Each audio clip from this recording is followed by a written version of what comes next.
we live? Was that caught live? Oh, looks like it's just about started. To top everything off, I happen to have the hiccups. I just got them right now, which is meh.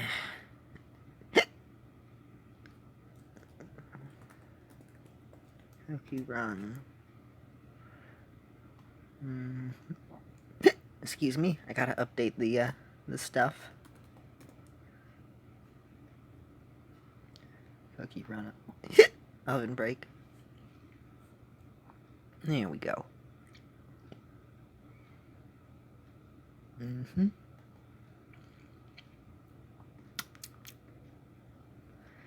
Alright, that should... Oh, excuse me again.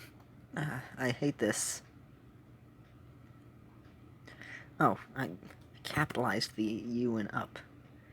There we go. Catching up with Breakout 1.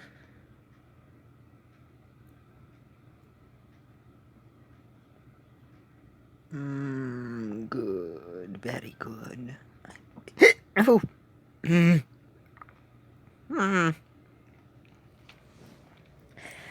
Hopefully the hiccups will go away shortly. Excuse me. Hello, friends. Radio Bones is here. Hi, Radio Bones. Mr. Soupman, I'm trying to make a gameplay of Super Mario 120... excuse me, 128, but it won't record, so I can only do audio. Super Mario 128. Is that anything... Ooh, pardon? Is that anything like Super Mario 63 or 64? Oh, no, wait. Isn't Mario 128 that tech demo? Mario 128. Oh, yeah. Ooh, excuse me. Oh, wow. Super Mario 128 was a series of development projects that were originally excuse me, to be used only to create a sequel to Super Mario 64. Oh, yeah. Oh, it wasn't for the N64. It was for the GameCube. And they had done that as a test. Ooh, excuse me. I didn't know that they were used as... excuse me. I didn't know that you could get a ROM of it. Oh, that's awesome. Yeah, I heard about this. Excuse me, from years ago. Oh, that's awesome. Good luck with it. Hi, Super Mario Sunshine 128. Understood. Please bear with my hiccups. I just got them beforehand, and they seem to have excuse me, stopped for a short time, and then they have come back. I've never seen hiccups do that. So for like 2 minutes, I wasn't hiccuping, so I thought, excuse me, oh, okay, I must be done with my hiccups. And then just as just before I was starting to stream, I started to hiccup again. Excuse me, I started to hiccup again, so I thought, oh, maybe it's a one-time thing. No. No. If you guys won't mind, one of the things that I find helpful when I have a hiccup... excuse me, a case of the hiccups, is that I tend to hold my breath and then wait for 1 or 2 hiccups to come by. Usually that tends to help me a bit. So, I shall be quiet for a brief moment, and I guess we can use this time to wait and see if any other people... excuse me, other people will show up.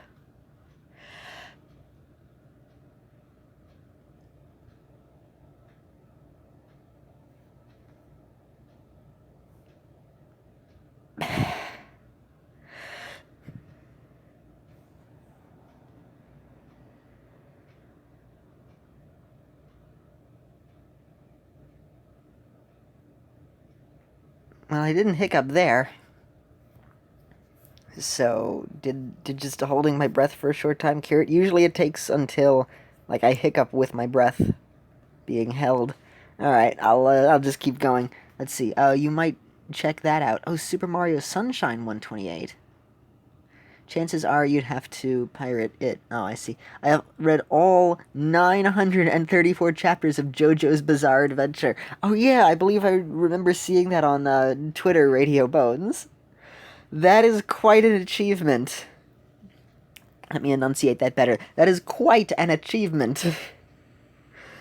Wow, that is a lot of chapters. I imagine that the chapters aren't super long, but it's still quite an accomplishment. That's a lot of chapters. I hope it was worth your time. I have not seen JoJo's Bizarre Adventure, but I hear it's excellent. So I'm very interested in seeing what exactly it entails in the future. I've barely seen any clips of it, and it just seems interesting. Usually when people meme with it, so I'm not sure what's real and what isn't. But it seems like it's a lot of fun, so I'm interested in seeing that. So yeah, a couple of things. First off, I've been skimping a little bit on some of the app games and whatnot, so I haven't done any run in Ovenbreak Episode 1. Yay for rhymes. So I have a current score of 0. I was playing a little bit today. Over here I just got the rewards, so that's also at 0, and I was able to get the perfect score in the Black Sugar Pirate ship. I'm very happy about that. With everyone maxed out, I'm just barely able to get over the threshold to get the maximum reward, which I'm very happy about on there.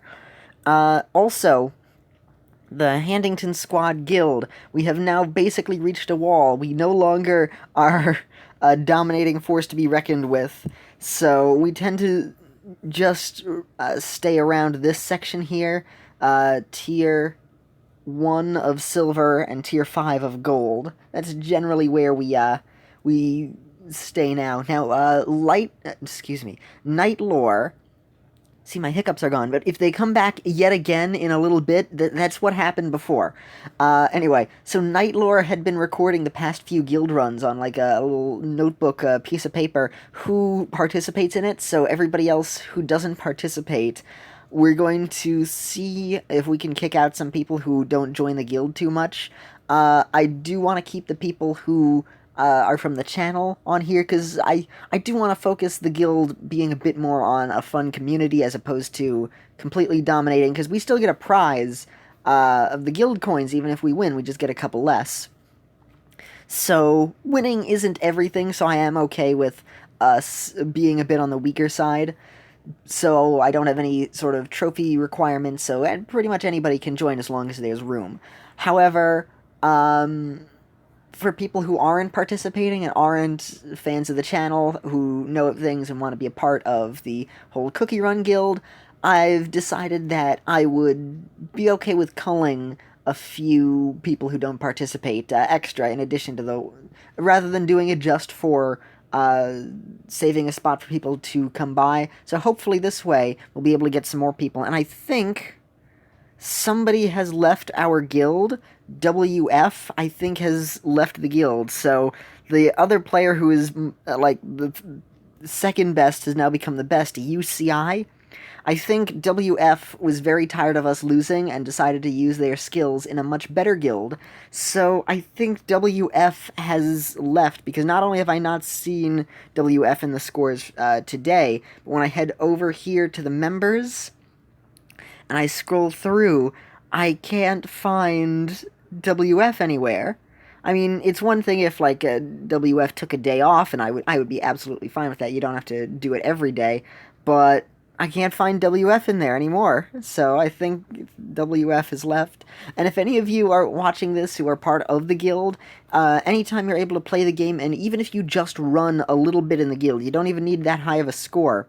It's like, what is it here? Top 8 scores are combined, and we usually only get like 4 or 5 or so, and unless it's a guild that has like the top 5 scores, just going into the run at all and just getting any score will give us some stars to help us win. So anybody who can participate is great. We're at the 3rd rank at least, which is not bad. It's not 4th place like we have been. Let's see, ranking. Here we go. So, oops, no, not ranking. Records. So here we are. We got in 1st place 19 hours ago. 19 hours. Okay. So yeah, we got in 1st place, 1st place, 1st place, 1st place, First place. Oh no, wait. I'm looking at the left side from. I wondered what was off here. No, there we go. Fourth place, second place, first place, third place, fourth place, third place, first place. Oh, and this is back when we were better. First, third. Oh, it erases some of our older scores, I think. 10 days. Oh man. Well, at least I had on record. I'm glad that I had shown this at least, the times when we had been doing much better. So yeah, we were able to just keep getting more trophies, and then it was around this point that we slowly started to just fluctuate back and forth. There's all the the trophies being added and subtracted. So we're gonna just get a couple of treasures now. Oh well. Oh, and I gotta read the chat. It gets very weird. JoJo's Bizarre Adventure gets very weird. It says Radio Bones. Mr. Suitman, I know this might be sad, but you heard the news on Etika? Yes, I was going to talk about that afterwards.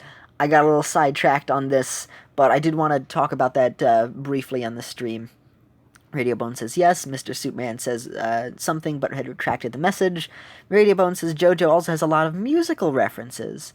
References to musicals, or references in the music that it uses? I am not sure.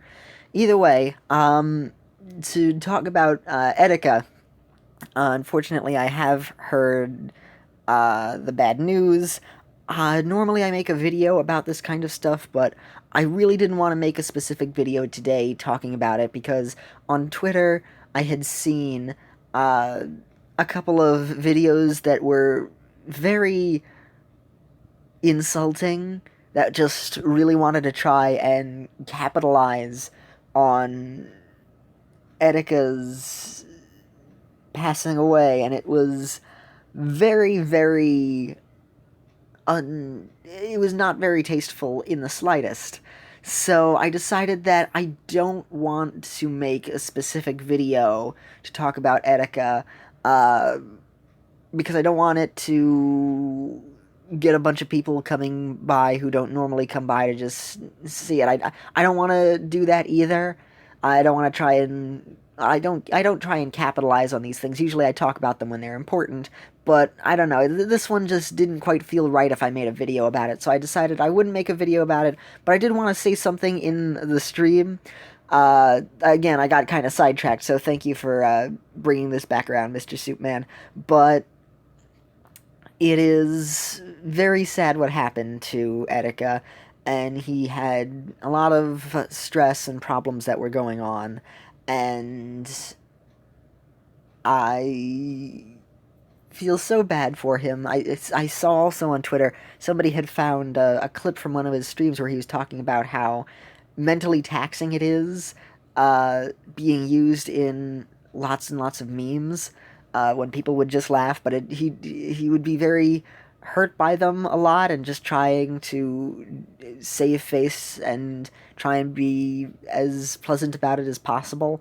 And I had only known of him from a few memes. In fact, I didn't actually link up him to those until I had found out that he was that person, because I knew there was the person who had done that really excited reaction to something, and a lot of people would then put that over it, and just a couple of other things. I never really watched or knew Etika very well, but he seemed like a really pleasant guy, and everybody really cared and supported him, and I feel so sad about the situation. I feel bad for his family and what they're going through, and it's not a good situation, and I don't quite know what to say about it. It's just a real loss. He was a really good person from what I have seen, and everybody really loves him. And if any of you are feeling very stressed, or you're feeling at all like it's not worth it anymore, there's a lot of numbers that you could call. I know on Twitter, whenever something like this happens, a lot of people tweet out lists of numbers wherever you are.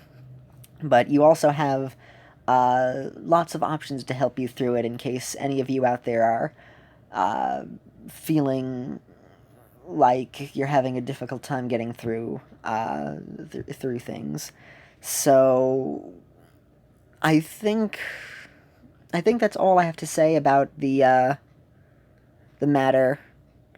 Uh, we'll just, say an extra little prayer for Etika, and hope his uh, family can get through this difficult time. I actually didn't even know his full name until uh, finding out about all this. His name was actually Desmond.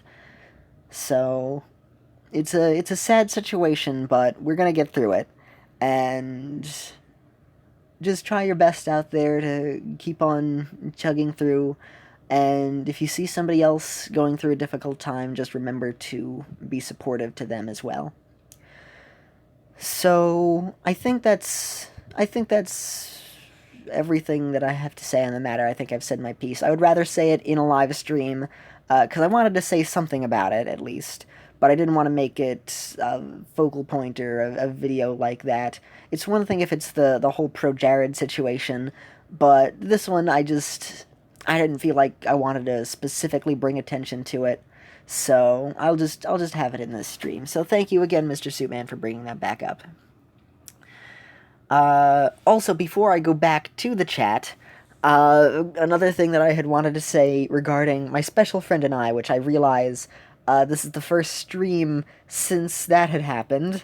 It had been a very stressful past few days, having to deal with the dishwasher leaking, of course, trying to take care of those ants, which you saw in that video that I had posted as well about the ants and stuff. My sister actually had made up that peanut butter poison for them, so that was very good of her.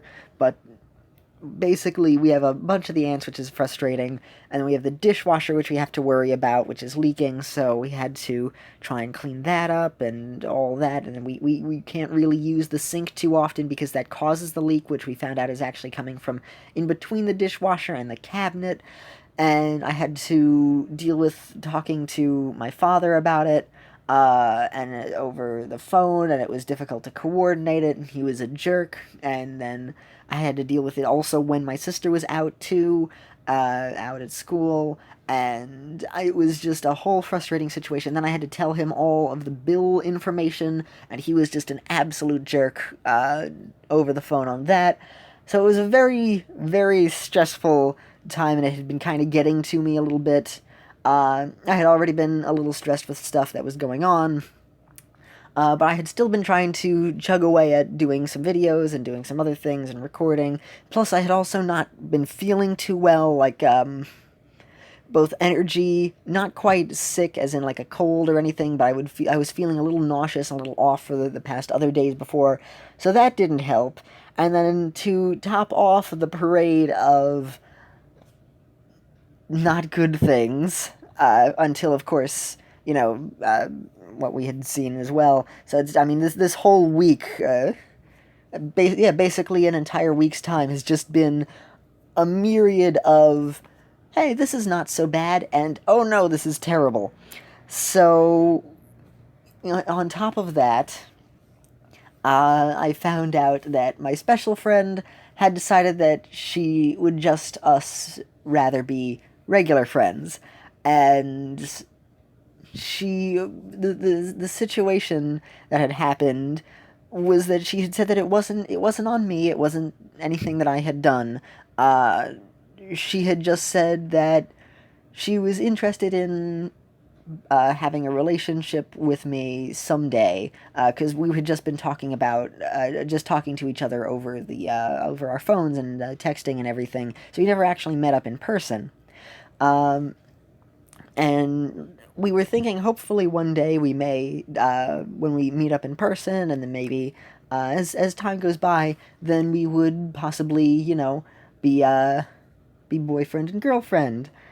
And she decided that she didn't want to rush it, and I'm happy about that as well. I don't want to rush that either. I would much rather take time. So I was very happy being in the position of just special friend, where we weren't quite that, but it's sort of like a probably, as opposed to a, well, we'll see. So it was a bit more definitive than keeping it just up in the air, but it still wasn't certain. But as time had gone by, it felt like we had gotten a lot closer, like she had been warming up to it and everything, because she had been through a lot of difficult other relationships beforehand, so she was especially hesitant to be in any sort of relationship, and I was very happy to wait. I was just fine with waiting however long she needed before she would feel comfortable just officially being in a relationship. So we would have like a little unofficial relationship, and that's how we had been. We would talk every day, and as time had gone by, and especially within the past like month or so, it seemed like she had been warming up, because we would it seemed like we were a little bit closer, because I would like call her little pet names and she was happy about it, and just kind of be a little bit more lovey-dovey. And it turns out that she wasn't too much of a fan of it, but she didn't want to hurt my feelings and wanted to just be nice.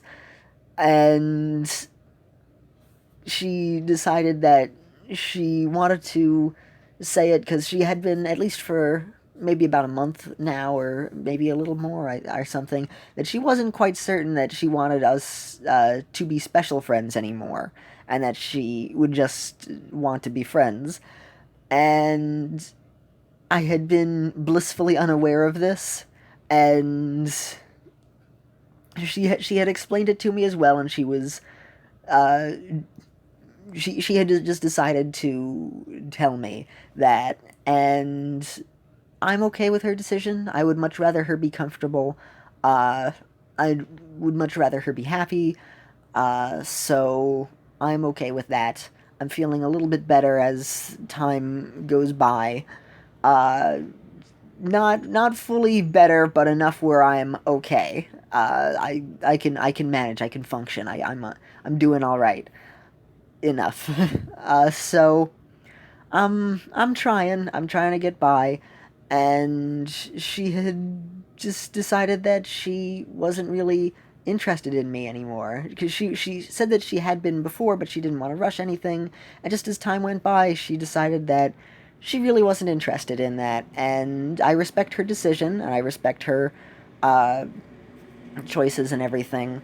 And it hurt a little bit more since we had been talking for so long, and I had been a bit more lovey-dovey for a while. I know she didn't want to say anything a little bit sooner, just to be nicer, but it ends up hurting a little bit more, because it really felt like we had gotten closer, and then when that happens, it just kind of it kind of hurt a little bit more. But I'm doing better now. I can talk about it without sniffling, because when I had recorded that video telling you guys, I had done it after the news had been broken to me, and my sister was very sweet about the situation. She was very considerate, and she's been very considerate, and it's very nice, and I'm very happy to have her, and her being supportive of me in this time. And I have all of you that are here who I can have a pleasant time talking with and making videos for. So that's what I like to try and keep busy, to keep my mind off of things, trying to just work on some more videos and stuff, as well as my app game as well. But right now I've actually shifted gears the past few days and just kind of working a little bit on the videos, so I'm trying to catch up on some lost time. I needed a little bit of time to try and get by with things. Anyway, I'm going to go read the chat, and I appreciate everybody for this. So let's see. JoJo's Bizarre Adventure, musical references, musicians, songs, albums, and bands. Those types of references. Ah, that random guy you see in the comments. Alex, hi. It's good to see you. Nightlore is here. Howdy, y'all. And Michael Panda Place is also here. Hello, what did I miss? So, yeah, sorry that you guys came in during that point, but I'm glad that you guys came in at that point, so we could all be here when discussing it. Oh, thank you, Mr. Suitman, for updating Michael Panda Plays. Nightlore says communication is key. If she wasn't feeling right about it, I wish she'd just told you up front. Even communication that may hurt is important. Yeah, Uh, yeah, I wish she had told me a little bit sooner, but I'm glad that she told me at all, because knowing people out there, they easily could have not said anything the entire time. So I'm glad that she did, even though it was a little bit later, and I know she had very good intentions, and she had said multiple times that she never intended to try and play anything. She never tried to mislead my intentions or anything. She would say honestly what she was feeling. Uh, and I mean, she was confused and conflicted of her own feelings, like the past month or so. She wasn't quite certain, but she was pretty sure. So I can also understand why she would want to try and take her time a little bit, because even she wasn't completely sure if she wanted that. And then she just decided to just go for it and then just tell me the news, which I'm happy that she did, and I respect that, and I respect her for telling me, even if it is a little bit later. Uh, so on that front, I'm okay. And I'm gonna get by. I have had numerous other crushes that did not work out, and then many of them would just stop talking altogether. So at least still her staying and her being a friend at least is still a lot better. So it makes it hurt a little less, because I think it would have hurt much more if she had just disappeared afterwards. Uh, because I think she's probably the closest that I have been to finding someone special enough to want to be a girlfriend who was also interested back, I guess you could say. I mean, there was another girl before, but that's a whole other situation for another day, and that was a few years ago. Uh, a different set of circumstances. I may talk about that at another point, but so far, my special friend, who is now just my friend, is the one that I'm talking about. The one recent that I've been talking to for a while now. Anyway, oh, no other words are said in the chat. Okay. Well, thank you all very much for listening. I'm very happy that you're here. You also might notice that I am using DU Recorder again to stream instead of Streamlabs. Now, I actually had done, I just finished editing a brief little video when I had been, back from when I was looking up different screen recorders. So I don't know when I'll post the video, but it's a video of a bunch of reviews of this one recorder where, like, everybody said very weird things as their reviews. They were very disjointed and just kind of funny, so I had read those. I just finished editing those. I need to have it render and everything, and try and upload it and stuff. But working on that. Oh no, wait a minute! It did render. It did. Okay, so I just need to upload it. So I'm gonna do that, and while I had been looking around for them, that's where I found Streamlabs, and Streamlabs seemed like it was a very good streaming thing, but it seemed to crash just as much as DU Recorder, and there also wasn't a little thing here that I could tap to pause the stream or stop the stream at my own leisure. And Streamlabs, which I thought, because it was listed as a multi-stream, so it could stream to both Twitch and YouTube at the same time, it can't do that, but Streamlabs OBS on the computer can. So I still have my Streamlabs account and everything, and I'm still going to keep Streamlabs, but I think I'll alternate between DU Recorder and Streamlabs. I think I may use Streamlabs OBS to instead stream from my computer instead of just using regular OBS. So I think that'll work better. Plus, I'll also be able to stream to Twitch on there. So that's what I'm going to aim to do. There's no other app that can, for free, stream to both Twitch and YouTube at the same time. So my Twitch career is basically not. It is for naught. I can't really do anything on there, because I'm focusing more of my time on YouTube instead. Oh, we lost 2 people watching the stream. Meh. Sorry. But, that's the situation, so I'm back to using this. I like being able to pause it as well, so hopefully it'll be okay. Doop-a-doo, doop-a-doo, doopily-doopity-doo. Alex is eating a mango, and Michael Panda Play says, you hear about the new cookies coming. I have not, but I do see that the event is ending, so I figured that we'd be getting another cookie soon. But the reason why I had chosen this game specifically to play is that we have 2 days left, and I wanted to just stream today, just getting through, some of Breakout. And I had some other things I wanted to bring up and talk about as well. So I just wanted to catch all of you up on the goings-ons of the continuing life of Handington and friends outside of just the YouTube sphere. So that is how things are. And now we're going to actually play the game because it's been a half hour and all I've done is talk about some other things. But they were things that I wanted to talk about and really needed to talk about. I'm glad that I was able to focus on them instead of being a little distracted while playing the game. I had intended to play the game while talking about it, but I'm glad that I didn't and just focused on talking instead. There we go. Michael Panda Plays says, Dev Sisters Cookie Run channel had a premiere about them. It's not going yet, though. Huh. I guess I must have missed it. Huh. No, I didn't see that. What phone am I using? I'm using a Samsung Galaxy J3, which I got from an event at Metro PCS where they gave out 2 free phones, so my father got one and I got one. And it is basically an older model of Samsung Galaxy phones that was made more recently as the event thing. So the insides, I don't know what Galaxy they're at. Is it Galaxy, like, 7 or something? If they're at Galaxy... What is the newest Samsung phone? Let me see. Newest Samsung phone. Oh, it's the Samsung Galaxy S10.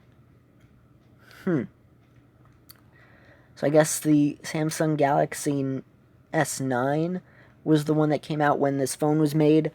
Because this phone is actually about as old as the channel. A little bit... yeah, it's slightly older than the channel. So it's about 2 years old. What do you call it? Mind, come on, please work. So if it was like 9, if 9 was the most recent model then the insides of this are like a 7 or a 6 or something. So essentially it's like a Samsung Galaxy S6, but made at the time of the S9. Or at least that's what I had been told. So it's a weaker model, but it was free when we got the phone plans.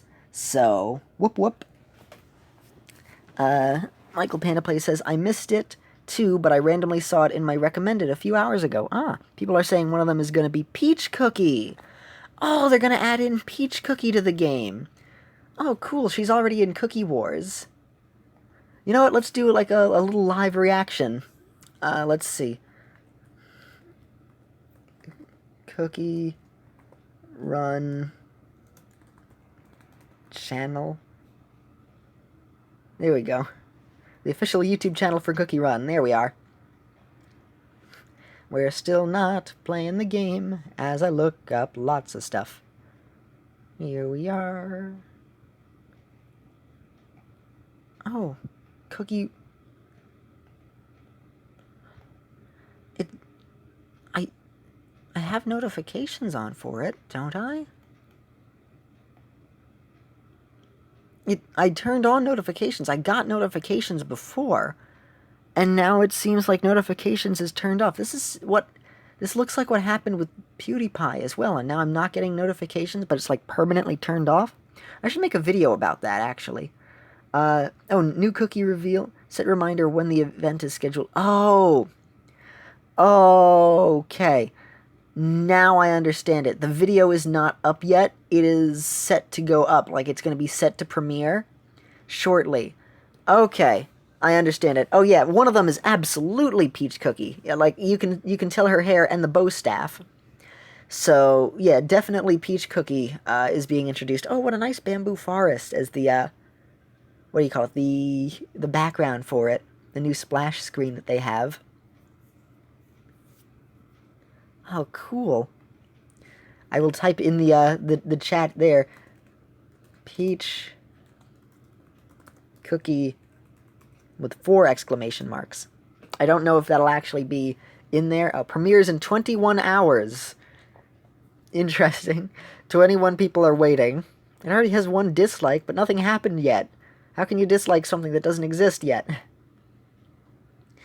Ooh, excuse me. Sorry about that. I don't know who the other cookie on the left is. People... It looks like some people had mentioned something like oh, somebody said that they made an OC mango cookie. Yeah, on the right is definitely peach cookie. Like, absolutely. That cannot be anyone else but peach cookie. The one next to peach, somebody says it would be like a cauliflower cookie. Sounds odd. It could be somebody who knows peach cookie or something. Interesting. Well, definitely peach cookie will be coming in. I think that maybe what they're going to do is when they introduce a new cookie, because I know that before, whenever they would, what do you call it? They would add in a new cookie, and then they would, add in like a buff of an older cookie. So I guess what they might do for this is they might bring in Peach Cookie, who already existed before Ovenbreak in the other cookie runs. So technically she would count as like the returning cookie, sort of, and then a brand new cookie made specifically for Ovenbreak might be introduced. Well, no, they don't actually follow that exactly, because Dino Sour existed before. I was thinking Dino Sour was completely brand new. Milk and Yam are completely brand new to Ovenbreak, but yeah, I don't know who the cookie on the left is. It could just be a completely brand new cookie. Blech. A completely brand new cookie. Also, Cyborg and Ion Cookie, they're completely brand new to this game as well, so, and they were released together. What Dev Sisters does like to do is they release sets of 2 for events. I believe ever since Pirate Cookie and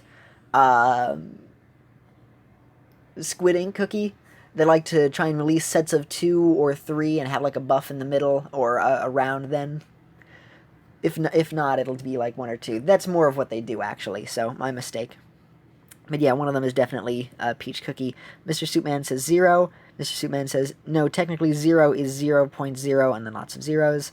Nightlore says, I haven't seen the video either. I've been extremely bored for the past few weeks, says Alex. I'm sorry to hear that. Oh, a street cleaner. They don't normally come by our street, so interesting.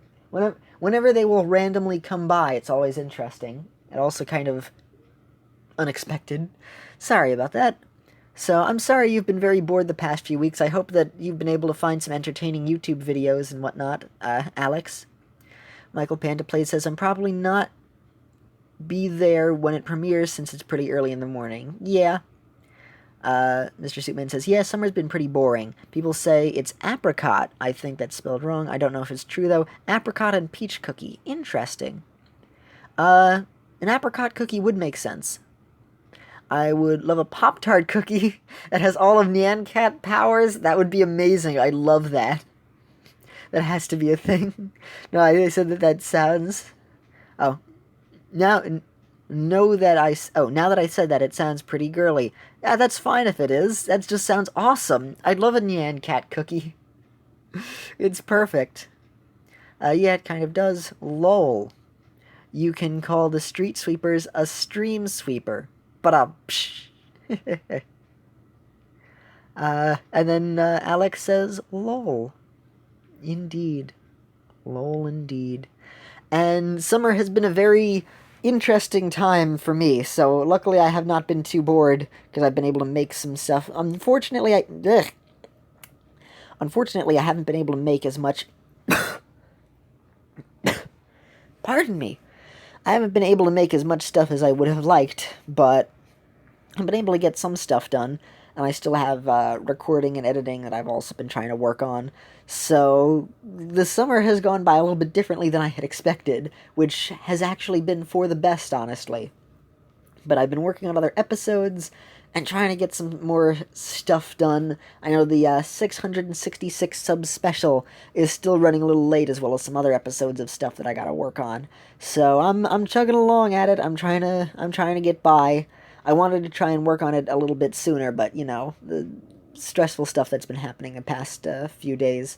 So I'm doing my best to catch up on those. I feel a bit more invigorated to work on stuff, except for the times when I don't feel invigorated, which come and go. But they seem to be interesting because it's just like an exact off switch rather than just like a wave where it's just like, yes, right now I feel like working on lots of stuff.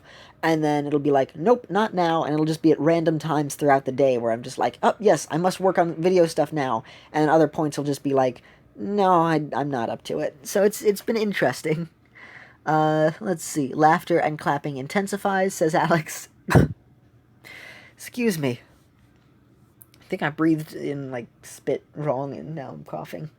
Oh, also, I forgot to mention, it has been so hot the past few days, especially today. It got up to 90 degrees. Humidity, at some point I saw that it was supposed to feel like 95 due to the humidity.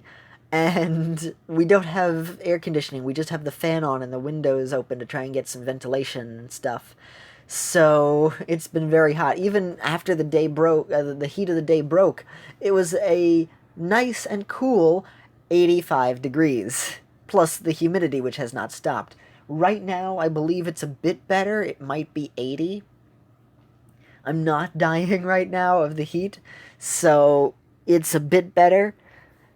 I think maybe it might be a bit like 77, no, it's like 80 or something. I haven't checked, but I know that it's lowered to about that.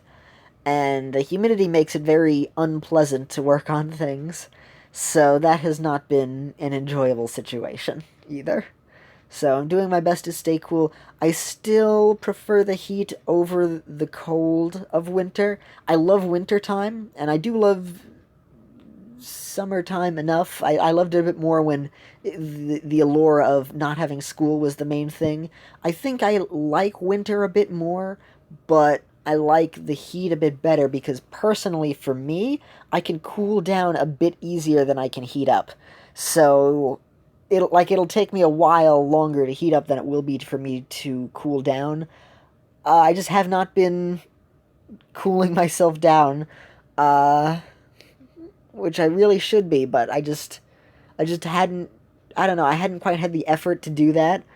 You kind of have to jump on that ahead of time, where it's like, oh, I want to try and cool myself down while I have the energy to cool myself down, and then, I don't know. It hasn't quite made a whole lot of sense, but sometimes I'm just like, and I don't make a whole lot of sense. Doop-doop. I wish Phineas and Ferb could save me from the summer. Boredom. Yes, indeed, Mr. Soupman. I wish Phineas and Ferb were real too. That their universe would be amazing to live in. Michael Panda Play says, also, you and Holly are in a series I made. Yes, Michael Panda Plays Adventures. I recorded the episode of me reacting to everything. I forgot that. So I actually have recorded the episode reacting to your channel and everything. I just need to edit it, which will take a while. And it's a long 45-minute episode, so it's going to take a lot of rendering time. And I also wanted to stream from my computer, so that'll make it tough, too. I have a lot of stuff that I gotta work on. Wake me up inside, save me, says Mr. Soupman. I actually finished it, season 1 at least. I might add a few seasons or episodes where the group goes on adventures, says Michael Panda Plays. Cool indeed, Mr. Soupman. I do think that is cool. I'm gonna build a man cave, says Alex. You go do that. Men caves are enjoyable little zones. I wish I could specifically create a man cave, but I kind of share one in the computer room, so this is sort of mine is like a man plateau. Let's see. Hello, this is sad news. Sad music intensifies. I cracked my phone. Like if you cry every time, says Mr. Soupman. Like, says Mr. Soupman, spelled silly. Bro, I actually cracked... Oh, by bro, actually cracked his phone, says Michael Panda Plays. I am sorry to hear the situation of events that has happened. Oof, says Alex. Michael Pantaplays says he dropped it. Still works, and it's a pretty small cracked. A pretty small crack. You said cracked. Okay. But it's no problem, it still works, says Mr. Suitman. Indeed. So I'm glad about that. Let's actually run. I haven't done this, and now it's been 45 minutes, as long as the episode has been. Your eyes are like 2 holes. What? I love that she's in the middle of writing and realizes that sounds stupid, and that she just has to redo it. Which is actually why she throws away those letters, and they create little, explosions of goodness. So, yes, everybody who's here for the gameplay. Now I'm actually gameplaying. I hope that's alright. Thank you so much for sitting and listening to all of my rambling and catching up on stuff. This is... I deliberately named the stream Catching Up because I knew I wanted to talk about things and also catch up on the Breakout. But it seems like this is much more about catching up in real-life stuff than it is focusing on the Breakout. So I'm happy about being able to say everything, and I missed the magnets, so this is already off to a bad start. But you know what? Maybe from here on out we'll have a much better week and a much better time, and we'll do our best to try and keep our spirits up, and just try and remain positive through whatever ends up happening. Jumpity jump. And then the poor little bunnies that are all caught in the little witch traps. Oh, I also want to stream the original Ovenbreak. I'll do that at another point, because that one is a lot more difficult because I don't have the muscle memory. So I really need to focus on it a little bit more than with this game. So I'm gonna try and do that. So we'll see how that goes. It's a very different kind of game. So I'm looking forward to trying that out on stream. Yay, we got the bag. And of course, while I'm running, I typically can't read the chat, so I know I can see out of the corner of my eye that things are being said, but I can't read them at the moment. And also, I'm trying... Oh, that was a weird whistle. I'm trying to not sound too bad while I run, because once I focus on playing the game... Oh, I missed the giant potion, too. This is not a good round. Oh, there we go. Thank you, bird, for giving me an extra giant potion. A giant letter. All I want to do is see you turn into a giant letter, a giant letter. All I want to be is one who gets to see a giant letter. We can write it on the giant stationery that Patrick Starr uses on Leif Erikson Day. What was I saying? I got sidetracked from... Oh, hey, we got the mystery box. Okay, well, that's good. And fly into the sky. Oh, right, the chat. So I can kind of see it out of the corner of my eye, but I can't read it at the moment. So I'll wait until after I finish this round to read the chat. Oh, an original Ovenbreak. Yes, so I don't know what I would do in that one, but I don't have the muscle memory for it, and the controls are reversed. Well, I actually reversed the controls in this. The controls are correct, but it's reversed for me, so I'm not quite used to it. So it's a little bit trickier for me to do that. I also am glad that everybody is able to join the stream at the moment. I know it's a little bit later, but luckily I had the time to be able to do it. I don't know how much longer I will be able to have that time. I want to try and utilize it much more, because I know I won't be able to stream for a while afterwards. And I actually didn't realize that I would have this much recording time either. I wish I was able to utilize it much better, but it's just been a whole lot of circumstances that have been going on, and I just haven't been able to utilize the extra time as well as I wish I could have. But I've been happy about it, at least. So I had actually recorded the July update video in June, and it seems like I actually could do a July update video as well. Like, I could redo it now, because I know it wasn't that good. I wasn't sure what would happen. But I'm going to keep the plan that I had, roughly, where July is essentially going to be Let's Play month. So, hopefully all of you who are going to be home for the summer will be able to watch some Let's Plays of, I have a game series in mind. I may try and shake it up so people don't get bored, but this way you'll have a longer series of episodes to be able to tide you over so that you won't just get the super short videos. This way you'll have nicer videos and a whole series to be able to catch up with. I had actually recorded one of the games that I am working on. I had recorded last summer when it was also very hot, and I had to try and get some stuff done, and I just didn't update. I just didn't upload it. I had been saving it for a while, and I have one or two other series like that, as well as Minecraft and My Sims. I actually have a number of series that I still need to edit, but I was able to record them. So the editing time is actually the thing that is the hardest, because not only do I have to watch back the entire episode, which takes up an episode's length, but I have to edit it, which can take anywhere from doing only a few to doing a lot of edits, and that can take a while. And then I have to wait for it to render, which will take usually 10 minutes of, usually an hour for every 10 minutes of video. So it'll take quite some time to render. As opposed to the videos that I just make on my phone where I'm just like, hey, here's a video, and then I upload it straight to YouTube, and it will take, like, however long the video was to record, that's about how long it will take to prepare it. So those videos are a lot easier, and luckily people tend to enjoy them, which I am super happy about, which takes a whole lot of pressure off of me to have to make every video highly edited.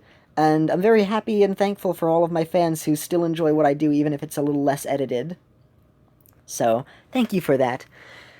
Okay, she has now fallen, so now I can read the chat. No, it's big, but it still works. Oh, look, it's a big crack. Well, it's big. It's rather the bottom of the screen. My spelling is kind of bad. Today.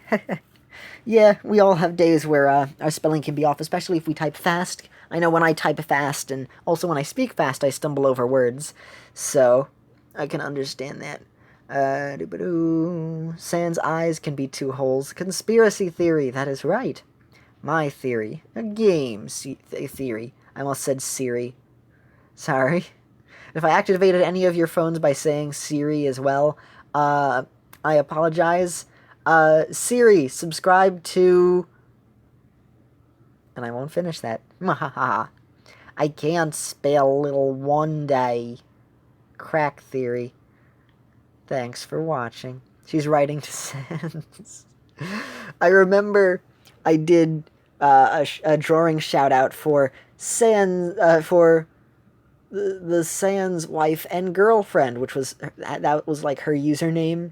Like kitty face, the Sans wife and girlfriend, and she wanted me to draw a picture of them together and then also getting married. And when I look at it, it looks kind of cringy in terms of Undertale fan art of like Sans being married to a character who I modeled similarly after the person's character, mixed a little bit with Frisk, so it's kind of funny looking to think back on it. But at the time, I was just like, yeah, I'll do this for you, even if it seems a little bit weird. And then I realized that was essentially the first fan art that I had drawn of Undertale, unless you count the scratch stuff, which is funny.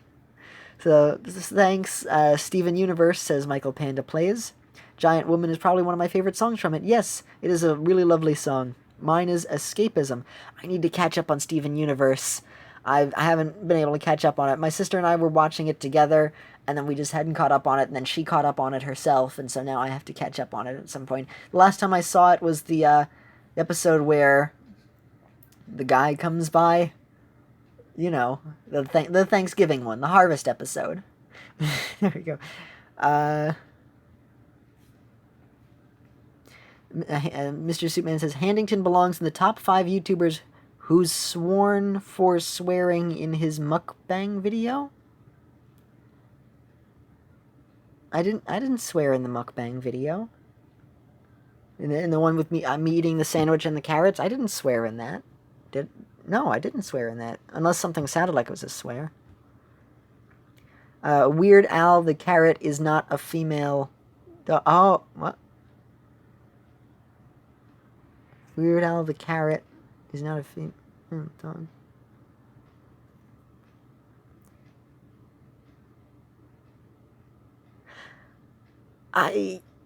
Everybody spam this. This chat is so random. Weird Al lives matter. Weird Al. Weird Al's not a female dog. I'm disappointed in the gacha community, that random guy in the comments says. Okay, so what do you call it? News flash for everybody who may not have known this. I recorded that episode of me eating the sandwich and the hummus like quite some time back, and I had it just waiting in case I needed a day where I didn't feel like recording, and essentially it would pretty much fill in my mood. So I don't remember pretty much anything in that video. I don't remember anything in that video. I'm sorry. I didn't think that I don't swear, so okay.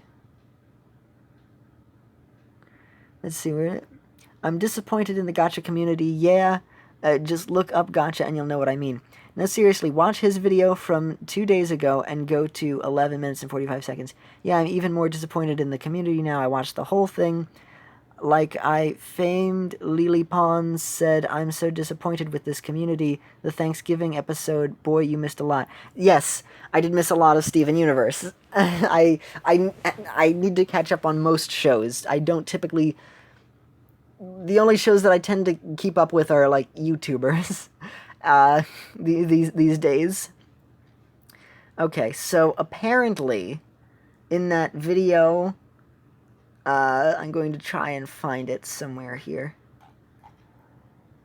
The one of me eating the sandwich. I can't even find it. Oh, here it is. So, 11 minutes and 52 seconds. Apparently I said a swear in that. No, seriously, watch this video from 2 days ago and go to about 11 minutes and 45 seconds. Alright, I'm gonna look it up. Let me see this. Hold on. We're gonna pause this for a second here.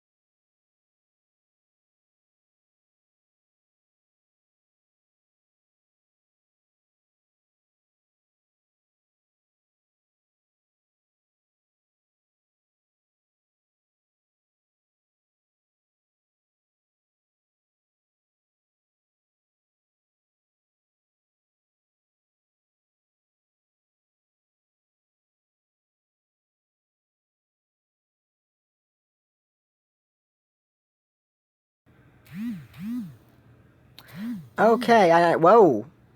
Well, my phone had a whole bunch of vibrating things in there. Sorry about that. Okay, so, no. So that is not what had happened. No, okay. So I went back there and I said it. I was saying Weird Al Yankovic. It's with a V. Weird Al Yankovic. So I said Weird Al Carrot-vich with a V. I guess my mouth was full on recording, so I guess it didn't quite sound right, but yeah, I was like a terrible, it was supposed to be a terrible pun, so no, I still did not swear there. I was just saying Weird Al Yankovic, but then just lazily threw carrot in there. Weird Al Carrot-vich. So, no, I did not swear, but I appreciate you going through that. Weird. I'm actually going to type that. I'm going to comment on this. Weird Al Carrot. There we go. There we go. And I'm going to pin this. You know what? There we go. So, for the...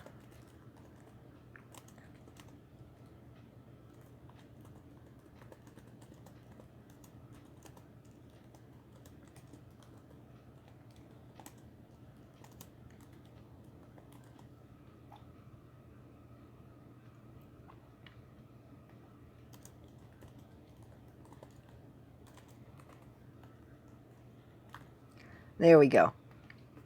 Sorry, I was quiet there while typing that out. So I'm going to pin this comment so everybody else can see it. There we go.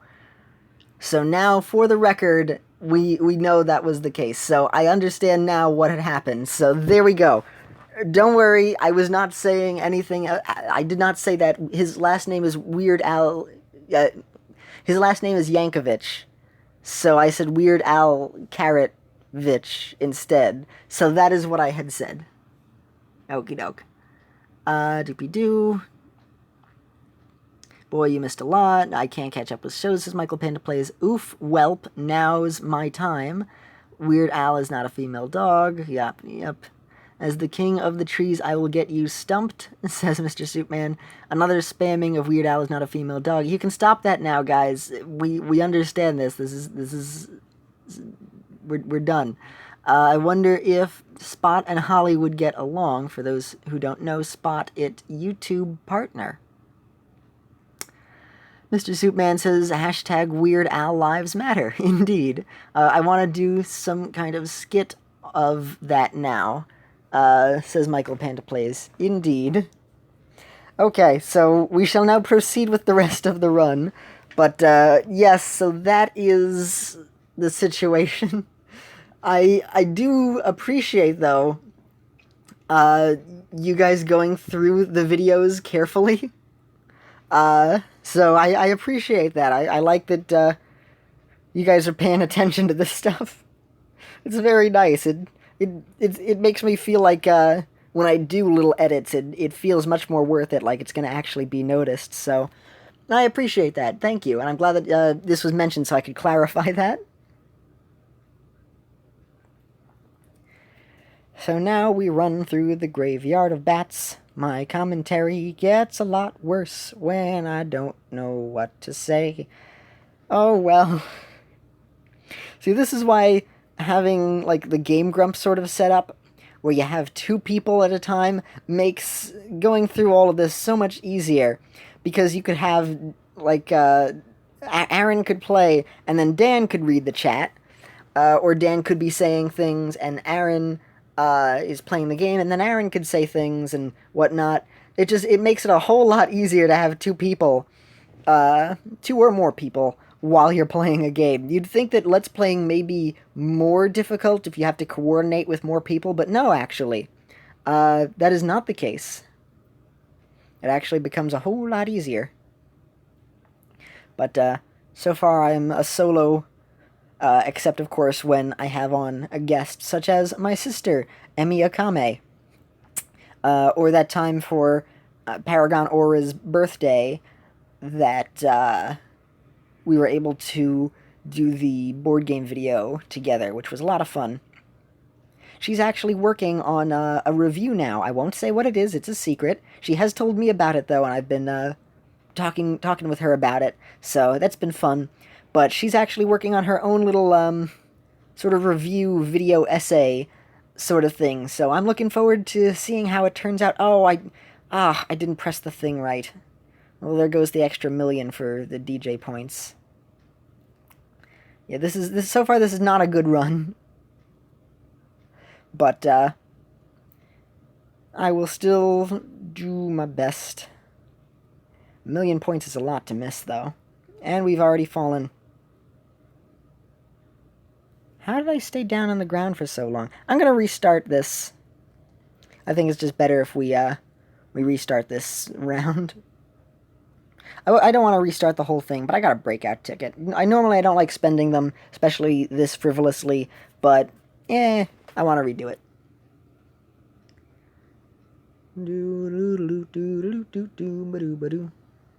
Oh, I was not looking. I looked over at the chat because I wanted to read and I didn't realize that it had started. Did I miss something already?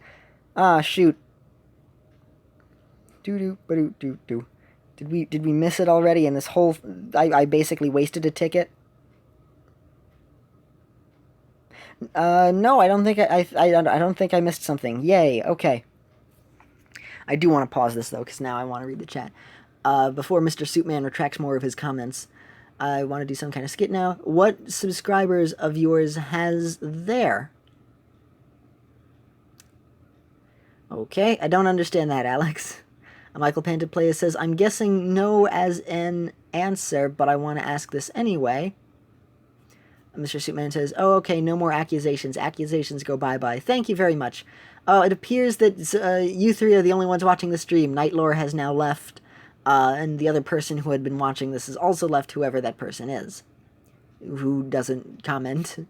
We tend to get somebody else who comes by the streams who doesn't like to comment too much, but I'm very thankful that they're there anyway. A lurker, as Brutal Moose calls them. Oh, that's the question. Michael Payne Plays asks, do I swear off camera? No. No. Pretty much the way that I speak tends to be how I speak in real life, except I'm a little bit sillier on camera. So it's sort of like, hey, I want to be entertaining for the videos. So in real life, I'm also a bit more reserved and a bit more quiet, but you watch a video here, you're not necessarily going to just want silence. So I try to be entertaining, and it's sort of just a different side of myself that I get to express here. But no, I don't swear in real life either, so no worries on that front. Occasionally in my head, I would, but even when I'm like texting, I don't even do that either. I don't like doing it. So just off camera, no, I don't swear. So pretty much everything that I say on camera, I would say off camera. In fact, I think I actually say more stuff on camera than I do off camera. That's a bit more risque. Like one or two comments. I know there's one thing that I had said, one of the Doki Doki videos that I would not normally say, in my regular life, but I wanted to try and sell the part of, Monica being like an entirely different entity. So, and of course, me doing that, I'm building it up, I'm making it sound really terrible, but it's like the tiniest dip of my toe in like the pool of, well, it's not even anything bad, it's just like slightly different than what I normally would. So it would be like nothing compared to somebody who would swear a lot more. So yeah, that's it. And I didn't even swear, and I said the not gosh word as Monica, and then just one or two other things that just seemed a little bit like different, but that was more just to try and do the character. But otherwise, no, I don't swear off camera. Ow, my dog just jump scared me, said Alex. Epic dog gamers moment, says Mr. Soupman. Whose subscriber of yours has the most subscribers? Says that random guy you see in the comments, Alex, yada yada. That would go to a person who just recently subbed, or at least I think they had subbed, Nutshell Studios, who is an animator person who in just 2 months has gotten 18,000 subs, and who came by a video a few times just to chat nicely, was actually in that video of me just eating food, / the mukbang video, / the vacation video. So that is the subscriber of mine who has the most subscribers. I'm really happy that he's doing well with his channel. I feel like I said a comment that was supposed to be very, like, inspirational, but I don't know if it came off as condescending, where it was like, hey, you've got a really special, awesome thing going on there. Like, you have, in 2 months, you have, like, almost 20,000 subscribers.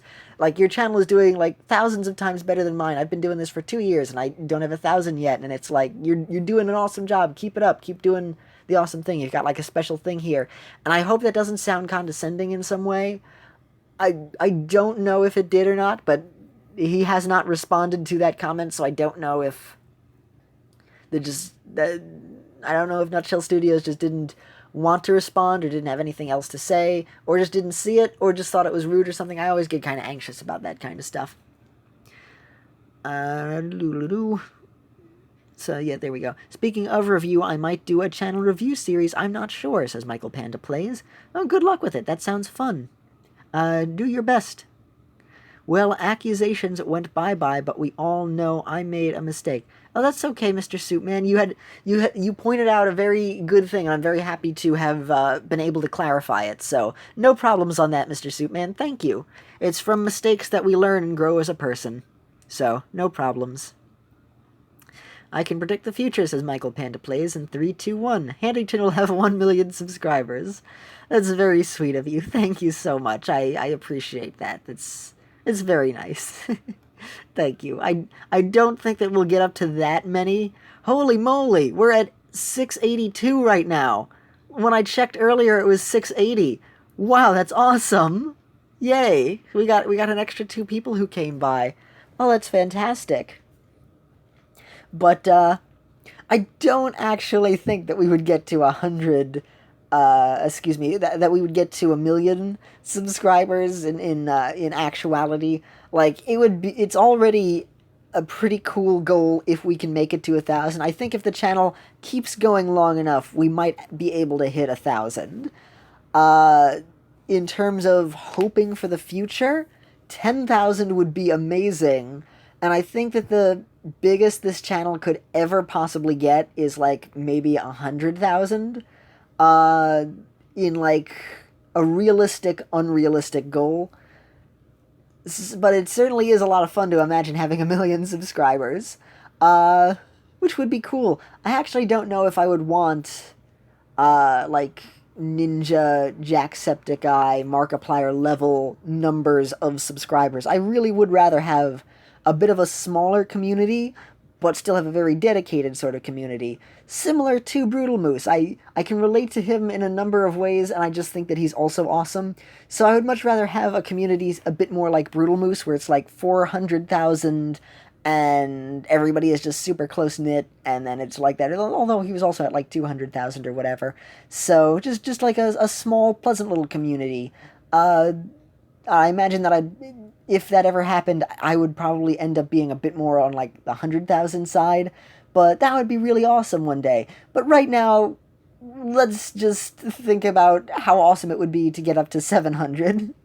It's already amazing that we got up to 650, which is fantastic, and thank you all so much. That is awesome. But it's still fun to imagine. I love imagining things in just what could happen in the future. That's why I kind of try to work with the algorithm, so it's like, hey, maybe someday more people could see stuff. But there's a lot of things that I could do with my videos to try and make it have more reach, but it's more about me just having fun with it. I do hope that maybe we could get monetization one day, and I could make YouTube a job, like a hope against hope that would work out, because I think that would be amazing, but in a way, like, most people kind of hope that. I don't know if that would actually be a thing, but it is certainly something to dream about, certainly something to kind of hope for. Although you get, like, what is it, like $1 for every 1,000 views or something, depending on the ads or whatever. It all is very cloudy to me. I'm not sure exactly how that would work. But even if I did get monetization, I would need like 1,000 views to get like $1 from an ad or something. So it would take quite some time. But that's why I'm working on some other things. I'm working on my app games, / desktop games. I'm going to try and make a desktop equivalent of it. And I'm going to try and put it on itch.io. I actually have I don't just have a plan, but I'm actually slowly starting to enact said plan, so more progress is being made on that front, which I'm very happy about. So I would sell the app on there, and on the Google Play Store, which I'm going to also make an account, but I'll make it after the itch.io. Excuse me, I think I would have that version be a free-to-play app where it would have ads. I actually think over time, the Google Play Store version, even though I'd make like 60 cents an ad or something, or 50 cents an ad, like I wouldn't sell the game for that much that this way, because like I don't think it would actually be worth like a ton of money, especially if it's a smaller game, but I'd have it be a bit cheaper so that this way more people would be able to get it. So that's my current goal and what I'm working on. But I imagine that the Play Store version from the apps, from the ads on the Play Store version, I imagine that would actually end up making me more money than actually selling the game, which is an interesting thing to think about. But we'll see how that goes. I'm gonna work on the integration of whatever. I would essentially make 3 versions of the game, like a desktop version, an app version, and then a Play Store version. And the Play Store version would be slightly different because, as I have been advised and told by other people, and even had seen somebody comment on Twitter actually, that this person had their entire app removed from the Google Play Store for being too risque, and the risque thing that they had on the app was not only something that, like, is so minuscule that it can, like, I think I'd even be okay with showing it on the channel. It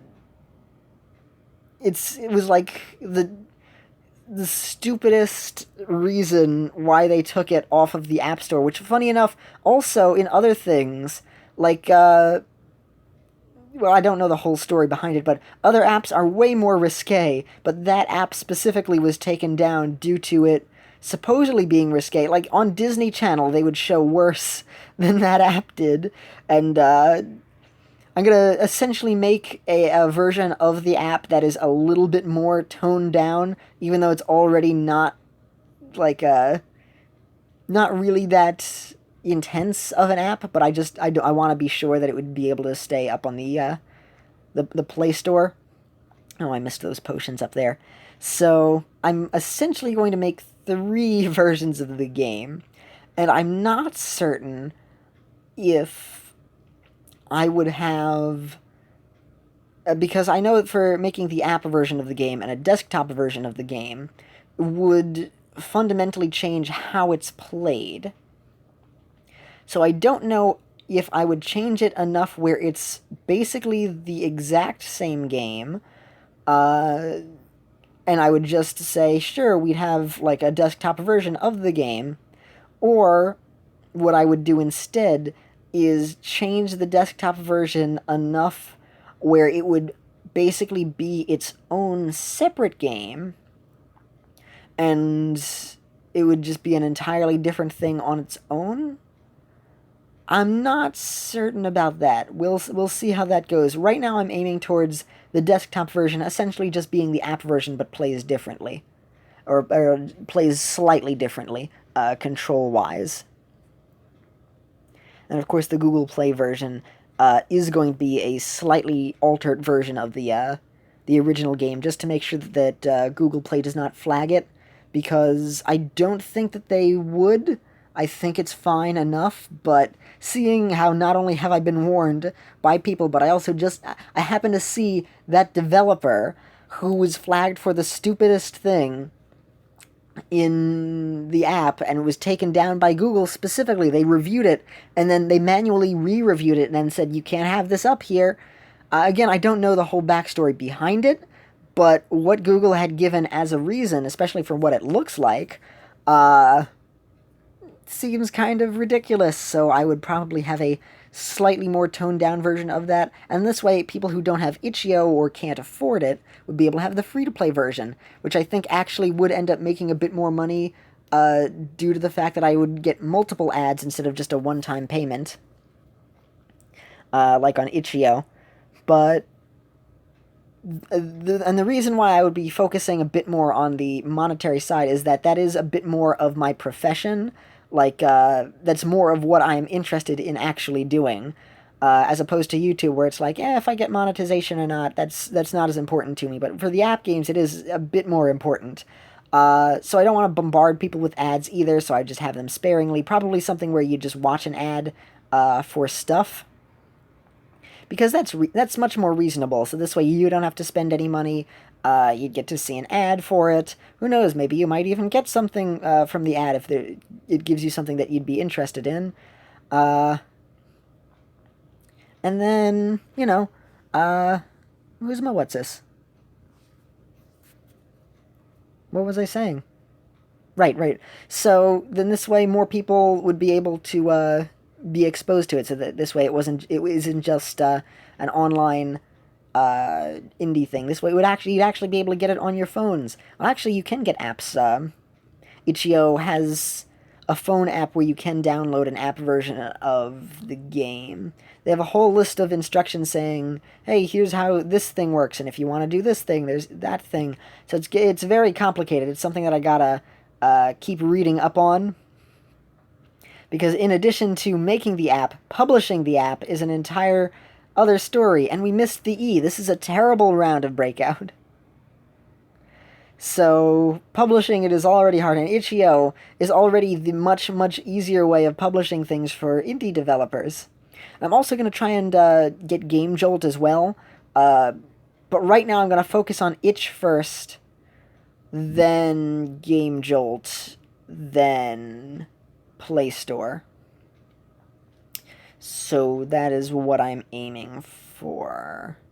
Though, because what I'm also going to try doing is I'm going to develop I'll have in the game, like in the game's code and whatever, the Play Store version of the app so that when I create it as a separate thing, what I would do is when I update the game, because I intend on not releasing the full thing and then adding in updates with other things as time goes by, a la Cookie Run style, I guess.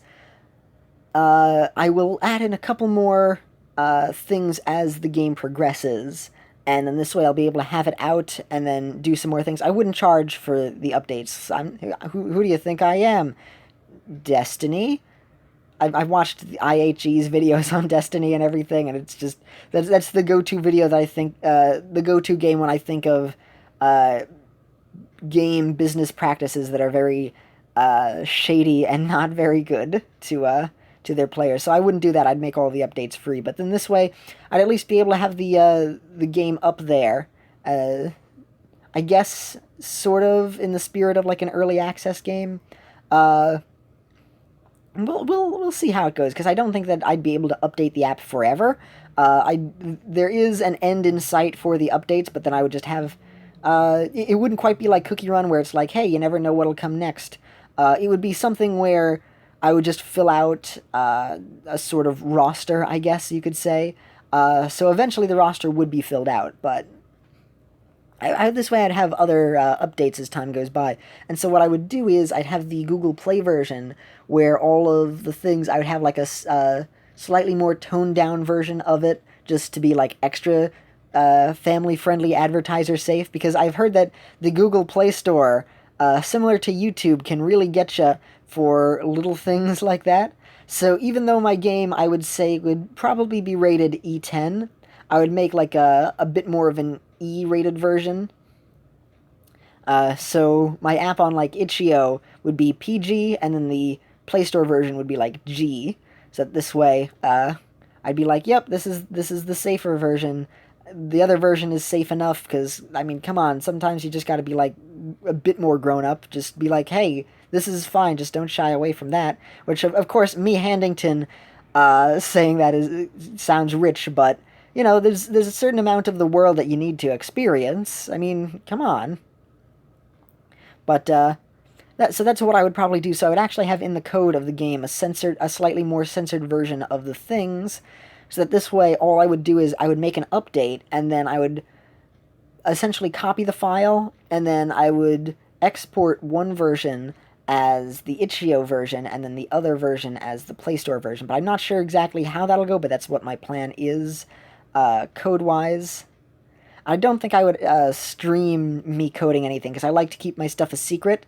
As you probably know, when it comes to game development, that is something that I would want to try and keep a little bit more of a secret of. while I work on some things. Maybe someday in the future I would show me working on some sort of other update or whatever. Excuse me. I would stream some sort of update for somebody who's interested. I definitely would want to make a video of the process at some point. I wouldn't record the whole thing, like my whole process, but I'd record like a little bit of it so that after I finish like an update or something, then I would talk about it or show it on a video. Because I know some people actually do have on stream the development of a game, and that is pretty cool. And I like the idea of that, but I don't think that that's something that I would specifically want to do. Like how Brutal Moose will sometimes stream his editing. He also doesn't like to do that because he doesn't like to spoil the whole video, which is why he only edits a little bit of the video, but still.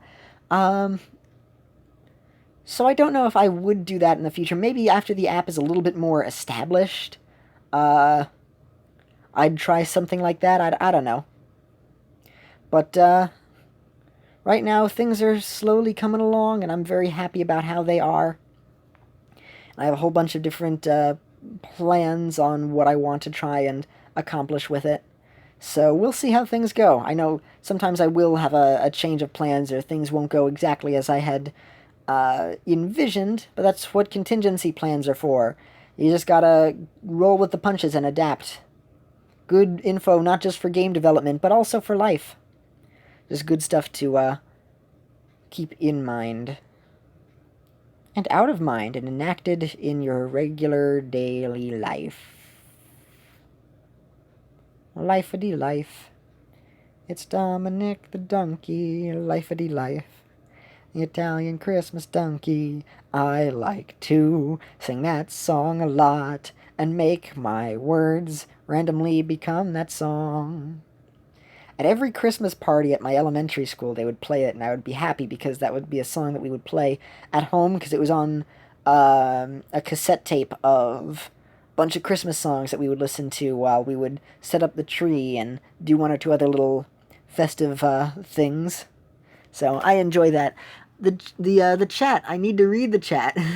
Haven't been reading the chat. Haven't been reading the chat. Time to read the chat. I have a lot of backup chat to read. It happens, we know. I mean, it can happen, but I doubt it. This is Mr. Soupman. Michael says, speaking of someone with lots of subscribers, Uni Dashcorn, I'm sure you know her. Oh yeah, you had seen showed her off in the video there. Went from 3,000 to 5,000 in a day. Holy moly! If you ever need to grow decently fast, let me know. I know a person that can help. That would be amazing. 2,000 subs, 2,000 people came by the channel in a day. That's amazing. Well, I certainly would not mind the extra support Michael Panda plays. So, yes, I definitely would be on board with any extra help that you'd be able to give. That's amazing. Congrats to Uni Dashcorn. That's great. Mr. Superman says, you will hit 1,000. Well, thank you. They helped, and I went from 170 to 186 thanks to them. Oh, that's awesome, Michael Panda plays. Fantastic. Mr. Suitman says, nah, the journey would be better. True XD. That is true. We have had quite a journey, but at the same time, I'm also happy to have more people come by the channel anyway. They'd be part of the journey. So, I would not mind that. That would be cool. But yeah, I do like the journey. I do like us slowly working up subscribers. So I am on board with either one that happens. Depending on exactly what you mean by somebody who can help. If they actually lead more people to come by the channel to visit, and they see the channel and everything, I think that would count as the journey. It would just be like an energy bar for the journey instead of making it without one. But I'd still count that as part of the journey. If it's just somebody who comes by and just subs a whole bunch of times, and doesn't actually do anything, I appreciate the support. That's very nice. It's not quite the same spirit of it, though. So as much as I would love to reach 1,000, I would rather it just be, actual people. So just spreading the word about the channel and seeing how far we're able to go on that merit, I enjoy. Still, that would be cool if we're able to get a legitimate amount of that many subs. That I would absolutely be okay with actually people who come by the channel and aren't just like some other account. I mean, a couple of those might be fine. Just to be like, oh yay, we're getting some more subs, just as sort of like a morale boost. But I wouldn't want to get like, oh, I'm at 2,000 subs and they were all bots. That would not be enjoyable. I would not want that. But if we were able to get like 50 more people to just visit the channel and then they had decided to sub, and then we might be able to get a couple of people who are like some people who'd be like, hey, I support the channel, so here you go. That's nice. I would consider that legitimate enough. And if we can actually get people who want to come by the channel more regularly, that's awesome. I mean, PewDiePie is the most subscribed person on YouTube, and we all know that, like, not every person that's subscribed to him continues to watch the channel, but will still subscribe and support. So I'm okay with some support subscribes, but if it's just like a sub bot, then that's not something that I would want. But I like the journey. I like us being able to go far and just be able to see how far we're able to go on people who like coming by the channel. I mean, even other people, as we just grow naturally on the journey. Not everybody stays. Some people come by, some people watch the channel for a little while and then leave, or will come back randomly. So I'm okay with however the journey ends up being. So, yeah, that's fine. Whatever ends up happening, I appreciate the support anyway, and I also certainly would not mind just spreading word about the channel. Honestly, that helps me out a lot. Not just in terms of helping to like support the numbers of the channel, but I just love having more people watch the videos, and I just love seeing people's days be brighter with the things that I'm able to make. I'm able to make people laugh and bring smiles to faces, and it just makes me feel happy that everything just feels worth it. So I like that. So thank you. Alex says, the only reason I haven't been animating is because I'm quite insecure about my voice. I can relate. I can certainly relate to that, Alex. When I had first started the channel, I was very insecure about that as well. That's why on my Scratch games you never heard my voice, because I didn't want to record my voice. There was a couple of times when I decided, hey, I might try it, and then I tried to record something, and then the audio didn't work, and then I decided, okay, I'll take that as a sign as no audio recording. So I was very insecure about my voice when I started the channel. In fact, there's a number of reasons why I have Holly. One of the many reasons was so that when going back through editing, I could think of it from somebody else's perspective looking in, so I wouldn't have to think of it as my own voice. And I still actually do that sometimes, but I'm a bit more comfortable hearing it back, at least. But I'm also, even now, I'm still not a big fan of my voice. Plus, the voice that I hear back, like in my head when I'm speaking, the voice that only I can hear, I don't hate as much as the voice that ends up being on recording. So when I hear myself back, like, it is very, very different. The voices that I hear versus the voices that you hear. I mean that in the not insane way. Like, I shouldn't have said voices. The voice, singular. The voice that I hear back when I hear myself speak from my own ears while I am speaking sounds different from the voice that you all hear, and everybody's voice is like that. But I'm amazed at the drasticness of the change, because some people, it's like, oh, that's a little different, and others are like, oh, wow, that's how I sound? Haha, it sounds so weird, or I don't like that. And then apparently a few people actually sound almost exactly alike from what they hear back for themselves, but the voice that you guys hear, that is a voice that I don't care for very much. So if anybody says, oh, I just love the sound of my voice, I don't. So I certainly understand, Alex, your feelings on this. So I certainly know what it's like to not want to listen to your own voice back. I bet your voice is just fine. And you'll be A-okay with it. And the more you do it, the more you get a little bit more desensitized to it, and it just becomes a little bit more normal. So hopefully it's not too big of an issue. And I ducked underneath the dash. This Breakout episode is so bad. It's so much worse than my usuals. But then again, I mean, when I usually play it, I'm not usually talking the entire time. I'm usually focusing on it a bit more. But still, Still not as good as the others. Excuse me. But I'd love to see some more animations that you'd work on, Alex. I think you do a really cool job of them. And see, this is why I have the egg. We need that for those extra potions, so now we can go even further, which is good. At least that's one of the reasons why I have the egg, in case we just barely miss a potion.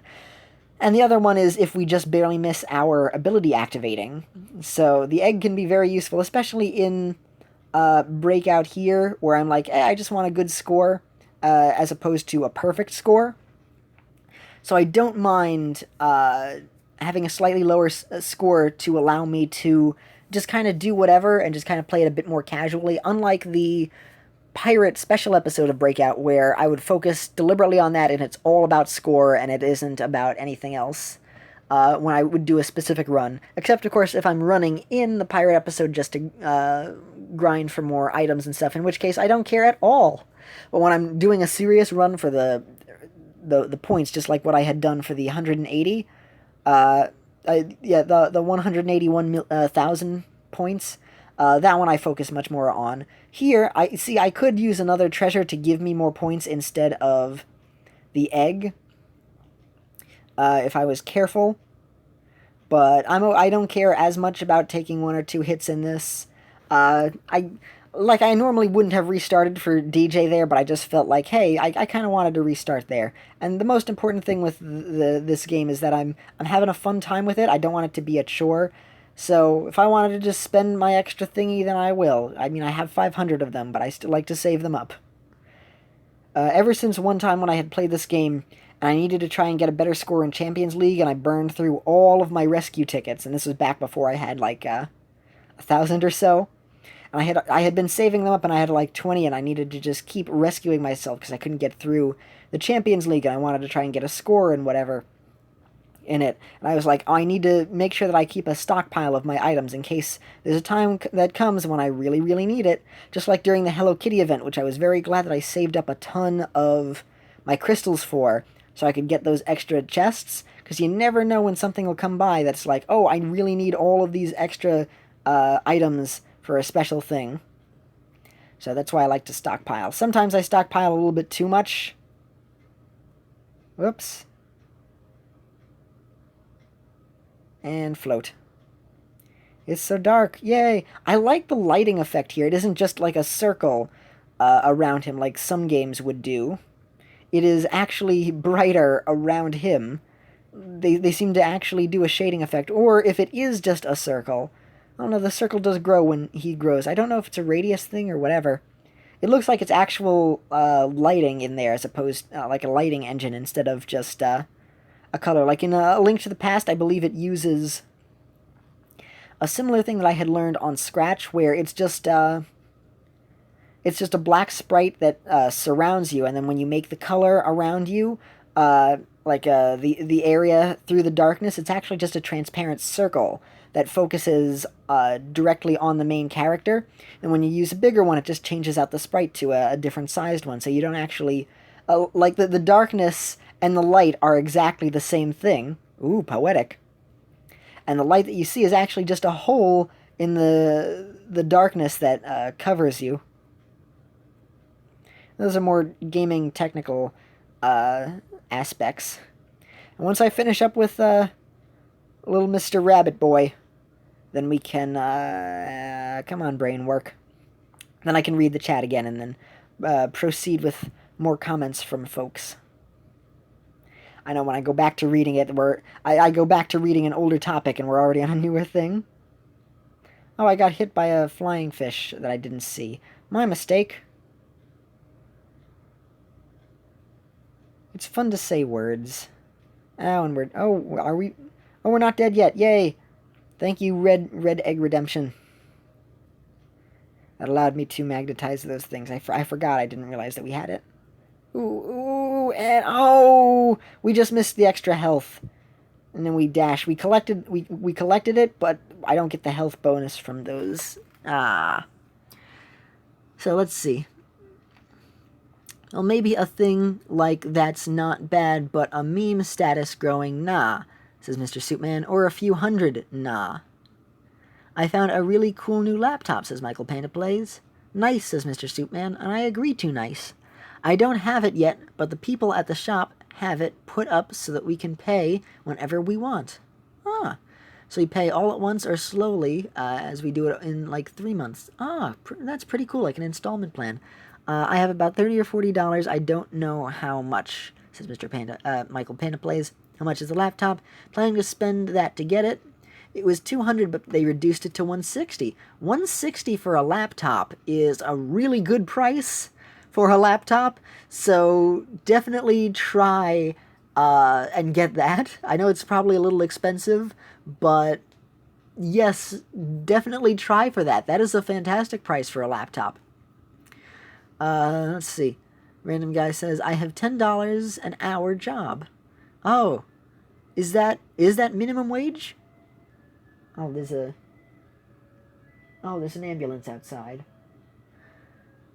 Anyway, I didn't know what sound it was outside at first. When I just heard, while I was speaking, I heard a faint sound, and part of me wondered, is it the ice cream man at 12:32 in the morning? But no, it was the ambulance, much sadder. I certainly hope you're being paid minimum wage, Alex. I don't know if $10 is minimum wage. I guess it depends on the area. Then again, I don't know exactly what the minimum wage is. So, I'm glad that you do have a job and you're able to help support yourself. So, that's good. Please do take care of yourself, though, Alex. I'd recommend spending it bit by bit. Mr. Soupman says, yeah, when I'm around 13 or 14, I'll have a placeholder job already. Wow, that is awesome, Michael Panda Plays. I hope so. My grandma and I have a deal. Oh, neat. How old are you? She pays some, and then, the next time I pay some, and then so on. Ah, interesting. So next time will be my turn because she paid off, when we started it. You're 12? Ah, very nice. Random guy says, K. Mr. Zootman says, Handington's Scratch is in the channel's About page. Yes, it is. If you go on my channel, you can actually find the Whoozamadoodle. Come on, nose. The link to my channel over there, so you can find that over there. Oh, wow! Just in the middle of this, Nutshell Studios actually had replied. Handington, not 2 months, dude. It was over 10 months, but thank you anyway. Oh, so it was 10 months of stuff. Still, almost 20,000 subs in 10 months is very impressive. Oh, that's awesome, though. I'll have to let him know that. Oh, the episode should... Oh, right. You guys are watching the stream. I was wondering why, I don't have any comments for the episode, and nobody else seems to have come by it yet. Because I had just briefly checked up on it, and then I just realized, oh yeah, right, you guys are watching the stream, and I appreciate that. You guys can watch the video, at any other point after the stream. You don't have to stop it here. But yeah, so that's on there. Alex says, I know, so when you just get a look there... Oh, I'm talking to Panda, says Mr. Soupman. Okay, Mr. Soupman retracted more messages... Question mark. Doo-ba-doo. I'll be right back. The video should come out now. Oh, yes. So this is back a little bit before. Oh, you just got a notification from your Little Ears vid. Oh, so you guys did... Some of you did get to see it. Hooray. Awesome. Same. Why must you remind me... Oh, yes, it says the video. You'll need an extra chat for the end of the world. At my old school, every time a kid would say... Are you going to the dance? I would say, are there cookies? My elementary school dances would have lots of really awesome food, including cookies. Now I want cookies. I think we have a few chocolate chip cookies in the other room. I may try and go for those, but then again, I don't know, because I have been, unfortunately, staying up a little bit later due to my sleep cycle still being a bit off, and it had gotten better, actually. I was actually on a much better sleep schedule. I was waking up much earlier in the morning. And then, the whole situation happened with my special friend, and it's just been like, I kind of just want to sleep. And I'll just go to bed later. I don't feel like sleeping later, and then I kind of want to just sleep in the middle of the day and whatnot. I haven't been able to each day, but a little bit. So, I like cookies. I wouldn't eat a living cookie, though, so no worries on that. I would just eat the Chips Ahoy. Plus the people who would sub from a shout-out, how many you think would watch? some people. You never know. I'm happy to get a shout out though. I feel like that's part of the journey, so I would not be upset with that. So that's fine. Actually, there was this person a while back who used to do shout outs. Where it was like a shout out stream. His name was Stunna Reese, and he changed his channel now from shout outs to car videos. So what he would do is he would be there, he would talk to different people who would show up to the stream, they would give him a sub, and then he would shout out different people and be like, hey everybody, so here's this awesome other person. And then sometimes he would check out sometimes if they went fast, then he would just say them, and other times he'd check out their channel a little bit and be like, hey, this person looks kind of cool, and he would do it in live streams. And he actually had shouted me out a couple of times, and I got like maybe 25 subs out of the few times that he had recommended it, and it was really cool. I got some people who came by the channel and enjoyed it. So I'm A-okay with shout-outs. Are you Cookie Monster? We're gonna give you an intervention. Oh, they don't do bots. You're just gonna spill the beans and say who it is. I don't know why I was keeping it a secret. It is Uni Dashcorn. Dun dun dun. Mr. Suitman says, Zoink Scoob. Oofy, where we're go? Oh, Ruby Roof. Where are you? Got some? Oh, we've got some things to do now, but in a Scooby-Doo voice. There we go. No, I gotta commit. I gotta do this. Ruby Roo. Where are you? Where Ruby? Oh, all right. I gotta do it to the song. Of course, that's where it came from. I'm so dumb sometimes. Ruby Roo. Where are you? We've got some roof to roof now. There we go. I got the comment there, Mr. Soupman. What editing software does Holly use? Holly uses Blender to edit. It's this 3D modeling program that also has a ton of other features. It can make games, but it's not quite as simple as I would like. I have another software that I use for making the games that's a little bit simpler and a bit more like Scratch. However, Blender, just in one secret little setting, just happens to have an entire video editing mode. And as time has gone by, I've gotten used to editing in it, so it works out nicely. I'm able to use that, and it's completely free and open source, so I don't have to worry about that. I'm transferring some stuff from my computer since it isn't working. Anyway, but once I'm done with that, I'm going to bed. No problem, Mr. Soupman.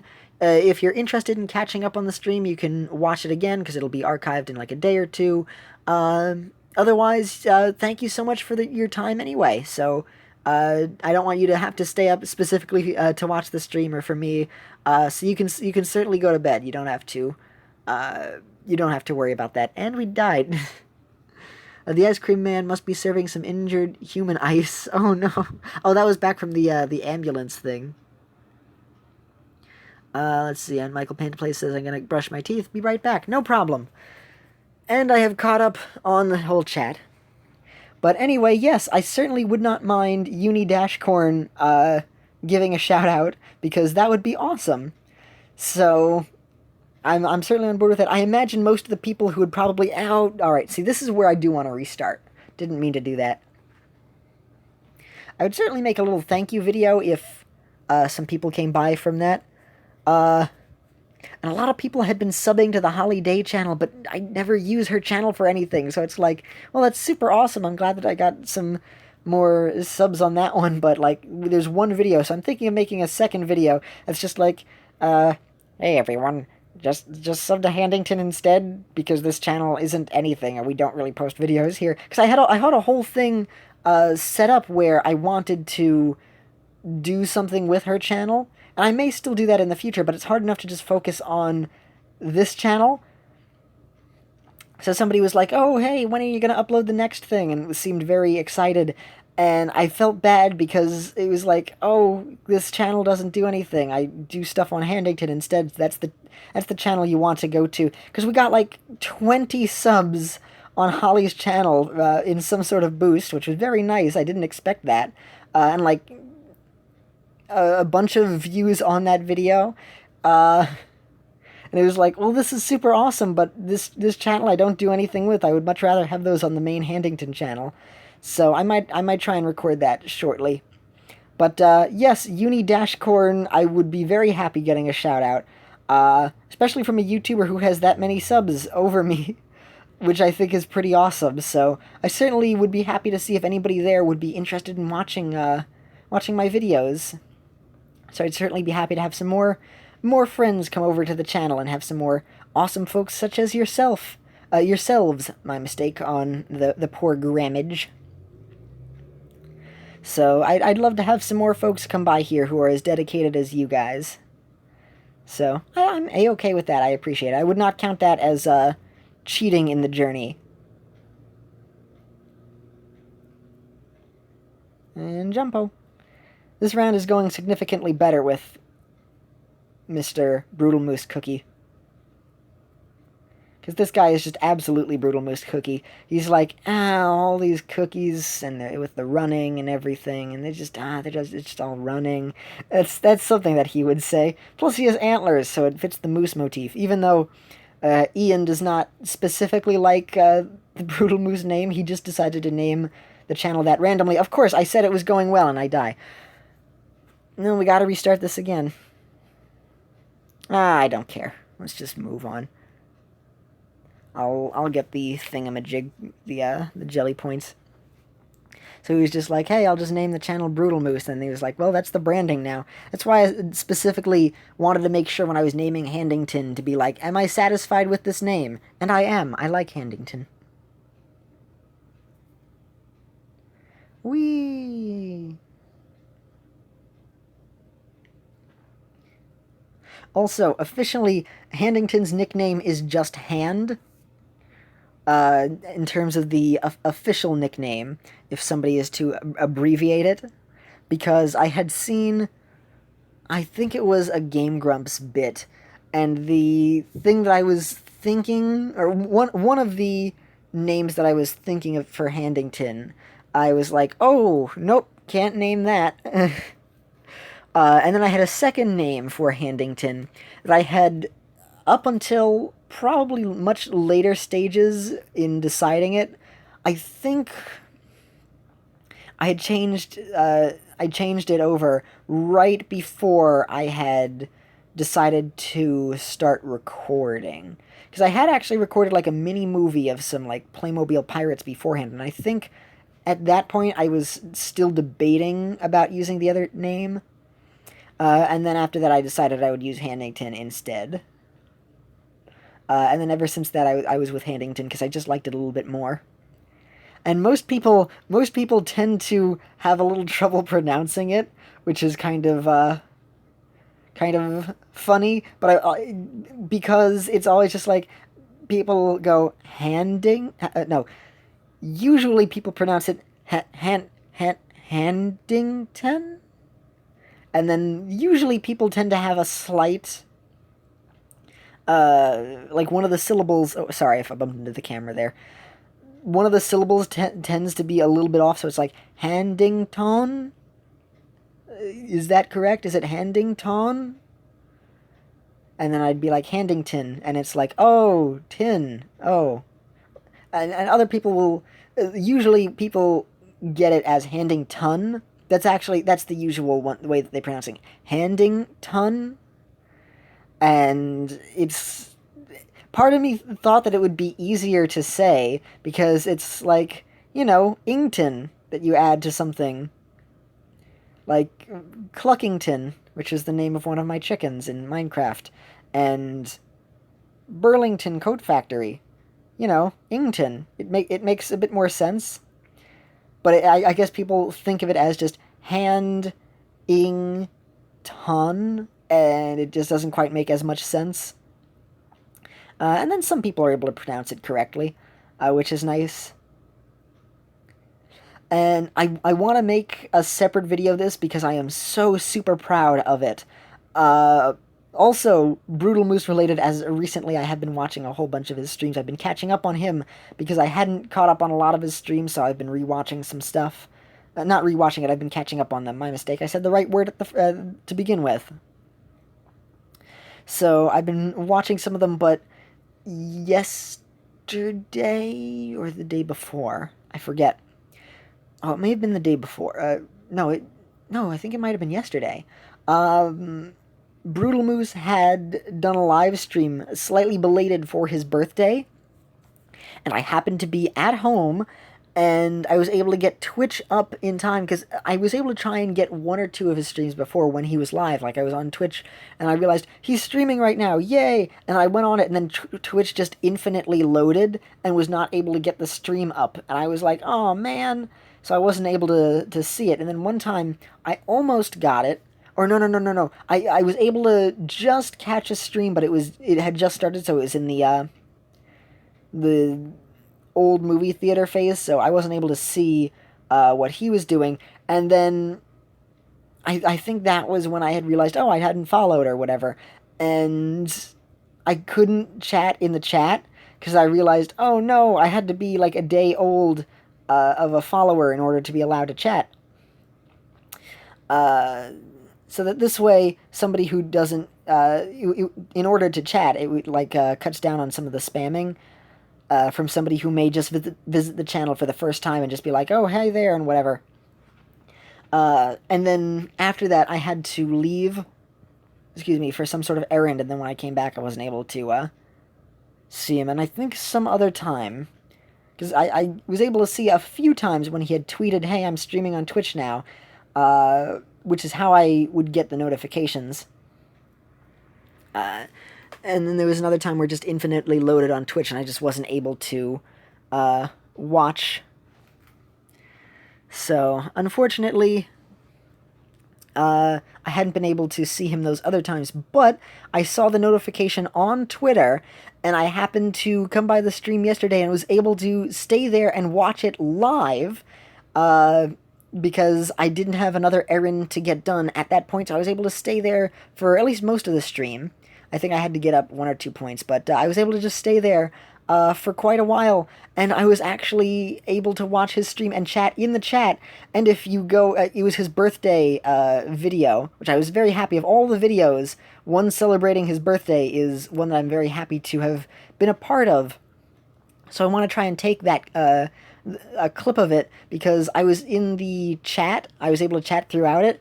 And I don't know too much about Twitch, but I know that you can buy bits for cheering, which essentially acts as sort of like money, where you would have to buy it, but if you watch a streamer, you're able to watch an ad while they're streaming and earn like 5 bits. They said 5 or more. Actually, right by the end, I was able to watch another ad, and I got 10 bits from that. That was already much later into the stream.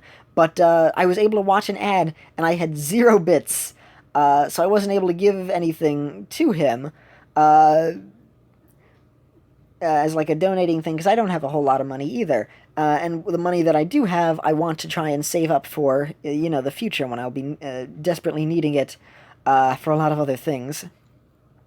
I do want to splurge on Battle for Bikini Bottom when it comes out, because, my gosh, I've been hoping for that for so long, including the movie game, maybe the movie game a little bit more, but definitely Battle for Bikini Bottom especially, so I want to buy that game. I'm absolutely going to support it. So, I want to do that, and I hope to be able to play it on the channel.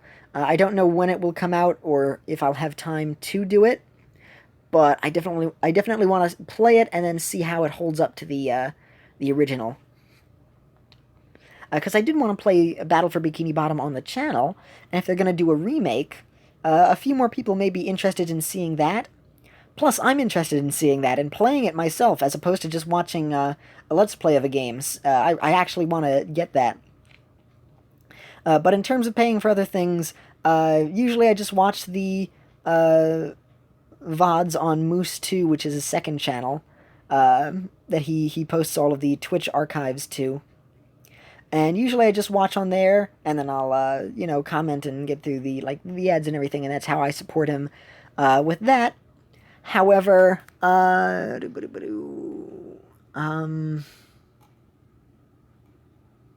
what was I saying? Right. So I was able to earn 5 bits, and there were different tiers of bits. And it was like, oh, you could donate 1 bit, or 100, or 500, or 1,000, and like that would actually cost quite a lot of money. I might as well just give him the money anyway. But with the bits and everything, it would allow you to essentially support a streamer for free by watching an ad. So you would give Twitch the money for watching the ad, and then they would give you a few bits as a reward. So this way, it's sort of like acts as the payment, but you don't have to actually do anything else. Your work is watching the ad. And the ads were also really cool because they were interactive ads. So it was one for Monster Energy, and it was like a pick your own personality, which new flavor of Monster Energy fits you. And it was really cool, so I like that. I like the system that they have in place there. So I think 3 times I had been able to donate to him bits. So I gave him 1 bit the first time. I think I gave him 1 bit at another point, and then near the end of the stream I found out that I could donate multiple singular bits at once. So I was able to give him 2 bits. Shave and a haircut. 2 bits. I wish I had thought of that earlier. Yay.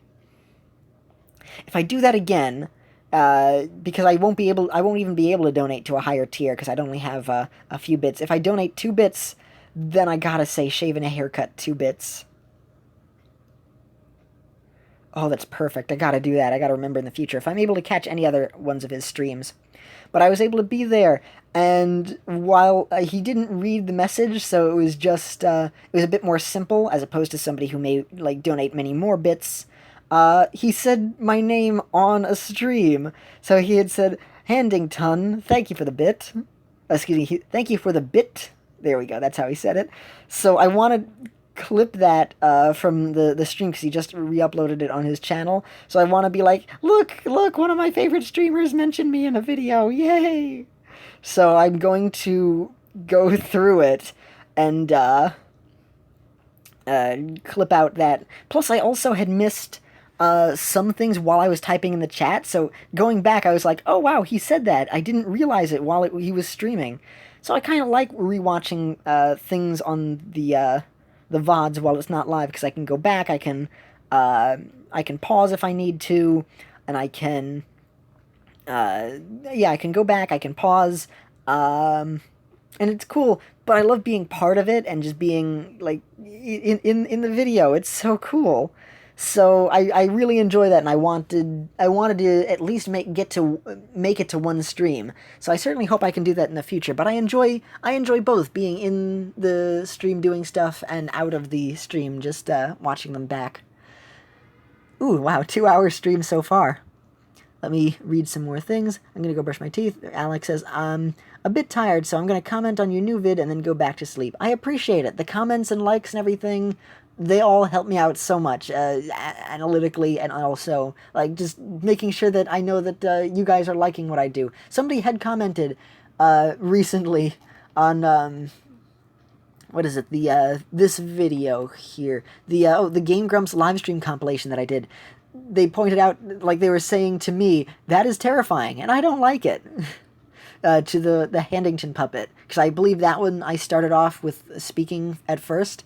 So it's like, well, thank you for letting me know. That was a very nice comment, saying that, like, I don't want to see this at the beginning of the video. I'm actually working on another compilation, and I may want to change what I was going to do, because I wanted to start it off with Handington giving a little preface. But to somebody who's completely brand new to the channel, who doesn't know anything about what, the Handington, as the Handington puppet, and is just there for the compilation, it's like, oh no! So I may try and keep that in mind for another compilation that I'm working on. So I appreciate comments, on your thoughts on things, whether it's, you like the video, or you don't care for it too much and could change something. I appreciate all those comments. I might have an idea, but I'm going to bed right now. You guys don't worry about going to bed. I can actually stop the stream, if you would like, because we're doing okay on this. I can finish it up a little bit later. I've said a whole lot of things. Good night, Mr. Soupman. Michael Panda Plays is back. You're gonna do the dishes, says Mr. Soupman. Michael Panda Plays goes, ooh? I just texted Uni Dashcorn's channel a few minutes ago, and she's at 8,000 subs. Fantastic. Oh, congrats. That's your name, Handing Tongue. If anyone ever wants to know which of my subs has the most subs, it's Uni Dashcorn, my mistake. Cool. Anyway, from 1 to 10, what do you rate Undershift? I like it so far. I like the concept, and I like what you're doing with the concepts and the music to everything. I like that you slightly change it a bit, and I also like that you're, what do you call it? You're linking back to the people who actually made those the songs. And in terms of the story, it's interesting. I like it. I would give it a 7 or 8 out of 10. Excuse me, I haven't really seen too much about, you know, like the battles and everything, but it's interesting. I like what you've done so far with it, and I like that you're very good about. Because I had mentioned this in the video, you're pretty good about not just re-uploading the other person's videos and adding in your own little pictures to it to at least change it up a little bit. So I do appreciate that. I think maybe in the video I may have not said how I appreciate the changes as much. So I just want to tell you that now, that I do like that you're not just completely taking it from there, but usually it would be better to try and have like one video of multiple different songs instead of just re-uploading essentially the song that somebody else did, because it's one thing if like you're trying to do like a clip of something, or you're trying to edit said clip, or you're uploading something that somebody else like took down from the channel, like the Motu Patlu video from PewDiePie. Like that's fine if somebody else re-uploads it because he took that down from his channel. When I like to make clips of things, I usually like to add in my own little skits so that it changes like what it is. I don't always do that, but I do it with some things. I'm thinking of clipping a couple of funny moments from like a Brutal Moose stream or two, but if I can't add anything funny to a moment, then I might just leave it as a clip to be like, hey, here's a funny thing from Brutal Moose, I don't want people to miss it, and it's like in the middle of a stream, people could have forgotten it, or they might not even know about it, so I want to have like a funny moment in there, so I'll go to the work of cutting it out and putting it up on the channel, so I would get views for it, but then it would also spread word about Brutal Moose, and maybe I'm able to get some more people to come over to his channel, or reminisce about something funny and want to go back. So ultimately, I feel like it would help out somebody as opposed to stealing it. And what you're doing, like, it would help other people who may not have known about those songs go over to the other people's channels. So overall, mostly just the songs that you're linking up to different characters, I think is really cool. And the other fan art that you find and everything, so I like it. I like your Undershift, and I think it's pretty cool.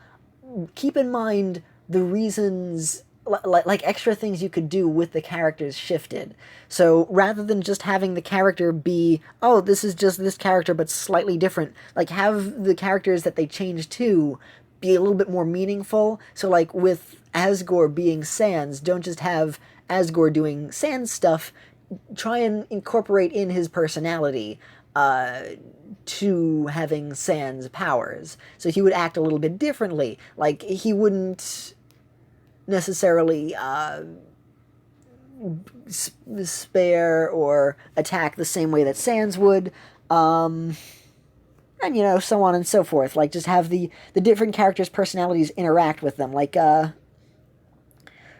would it be? Like, Papyrus as the king may not want to, like, attack you, or would have a different, view on the souls and everything, and just trying to develop that, just from a storytelling standpoint. But it is just cool seeing everything shifted over to different characters. With Shifttail, yeah, Undershift, it's a different thing. You have two AUs, which is Undershift and then Shifttail. Neat.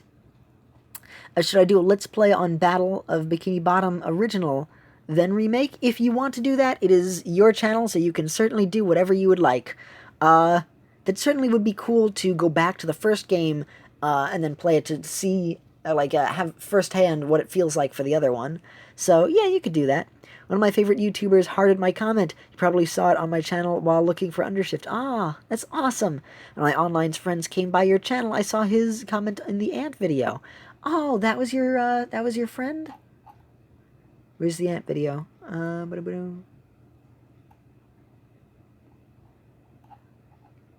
look at it later. But thank you very much. That's awesome.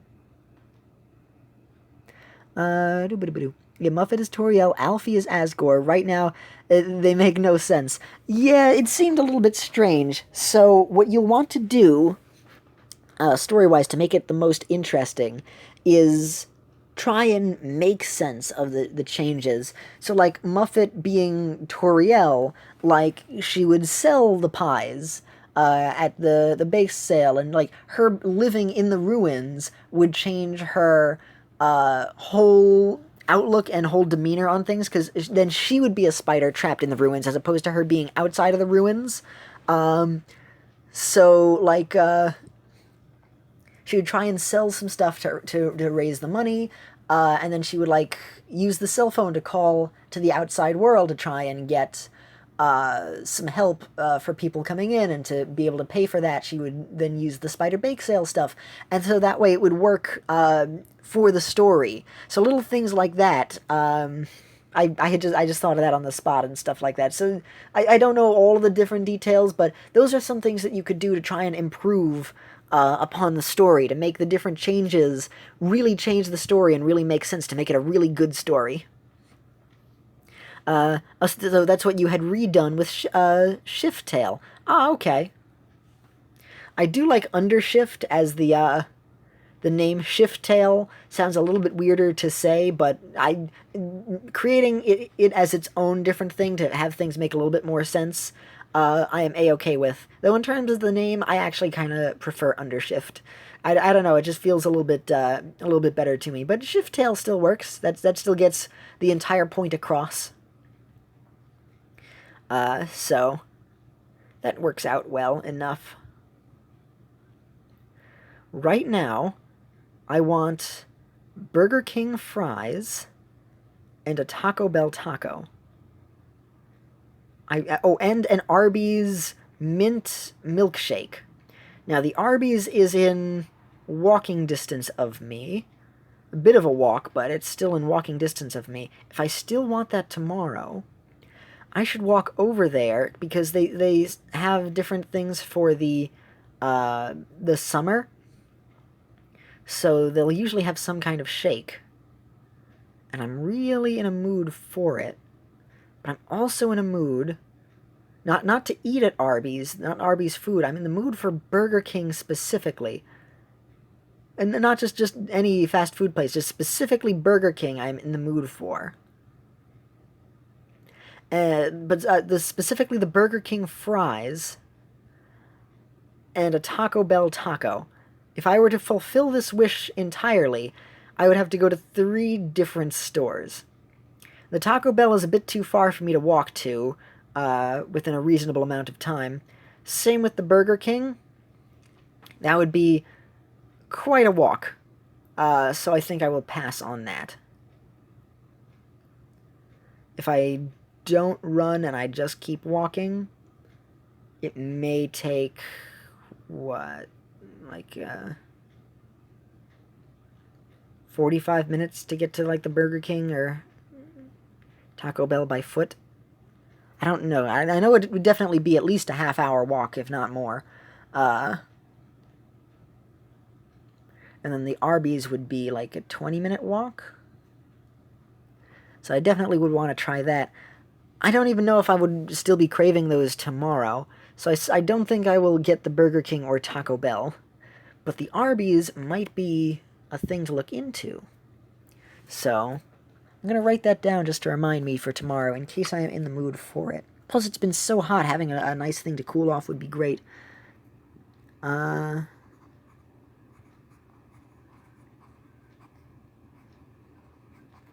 Here we are. There are so many things I gotta try and work on. Luckily, they're not school-related, so I don't have to worry about that, so it's not too time-sensitive, but it's still other stuff that I want to work with. I couldn't find the original name. I liked Undershift better as well. Yeah, it's really cool. Shift Tail was probably the best original name I could find. What's your favorite Michael Panda Plays Adventure episode? I think my favorite is the one with the doodle hollies, bringing back in the stream, because I thought that was a really clever idea to use the gotcha videos to make multiple different hollies based off of the silly doodles from that stream that we did. I got 10 spirit potions, which is fantastic. I was running low on those. But I think that's my favorite of the episodes, because I thought that was really creative, going to the doodle world and seeing the other doodle hollies. So that was cool. I like that. That was very clever, and I appreciate it. I like seeing stuff like that. That's awesome. So thank you. And we're running through the monsters. The monsters will not catch us. We're a tiny bunny girl, and she's running away from the monsters with her carrot cake bunny friend, who also will eat the monsters because it eats obstacles when it becomes ravenous like that. The bunny just ate the bear trap. Well, that's funny. It's a funny bunny. No, I couldn't trampoline up by the time I fell. This little bunny onesie is amazing, and I love it. It's so cute. Look how adorable it is. Just little nubby feet. Oh, there she goes. She's a farmin'. And then carrots. I recorded that video a while ago. I'm out of hummus. I want my hummus, so I can enjoy it with my carrots. We have carrots, but we don't have hummus. That's like Wallace and Gromit having crackers but no cheese. So it's like I gotta have my Pops. Gotta have my hummus. I don't want Pops flavored hummus though. Ooh, yes, just got it. Getting those bags in this mode is very important, as I believe as an item I could get some of those things for Fire Spirits candy in this. Oh good, I had an extra carrot trampoline. So many carrots here. Now I want to eat carrots, which is a much more reasonable thing to be able to get as opposed to Burger King and Taco Bell at the same time. Yeah, there she goes. I like episode 7, says Michael Panda Plays. I think I only reacted up to episode 5, because I had recorded it like a day or so ago. Logic 101, Bunny versus Bear Trap. Bunny wins! Hey, I mean, that's the most favorable outcome. So I'm happy that's the cookie run outcome. Sorry, my mouth was a little weird there. Also, I am very happy that we still have 3 people watching the stream, even though Alex and Mr. Suitman have left. So, first off, I appreciate it, Michael Panda Plays, that you're still here for the stream. If you do want to go to sleep, you certainly can. You don't have to stay here just for me, but I appreciate it anyway. I'm surprised there's still 2 other people watching the stream, so thank you, other people watching. I appreciate it. Yay! Doobadoo. I didn't want to run into something as Ninja while I looked over at the page, so I wanted to pause for a brief moment there, a brief moment here, a brief moment there, a brief moment chair, which I'm sitting in, and before was a bear trap, so a brief moment bear. I enjoy just making random songs up on the spot. It makes me happy. And I hope that it's enjoyable for anybody else who watches, and it doesn't get too annoying.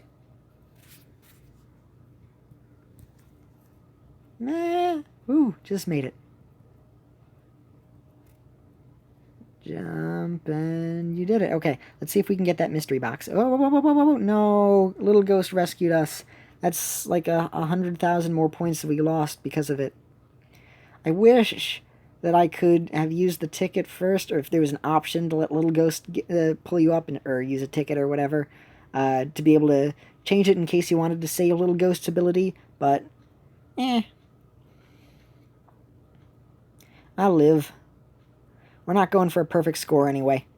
We're just going to run and see how far we're able to get, and how many points we're able to acquire. Oh, we fell. It was so simple. Oh, I didn't mean to dash there. I meant to get those other things. I wanted to dash here. I guess I just got a little bit too trigger happy. I mean, it is super late at night, so I'm not able to focus quite as well as I could on this.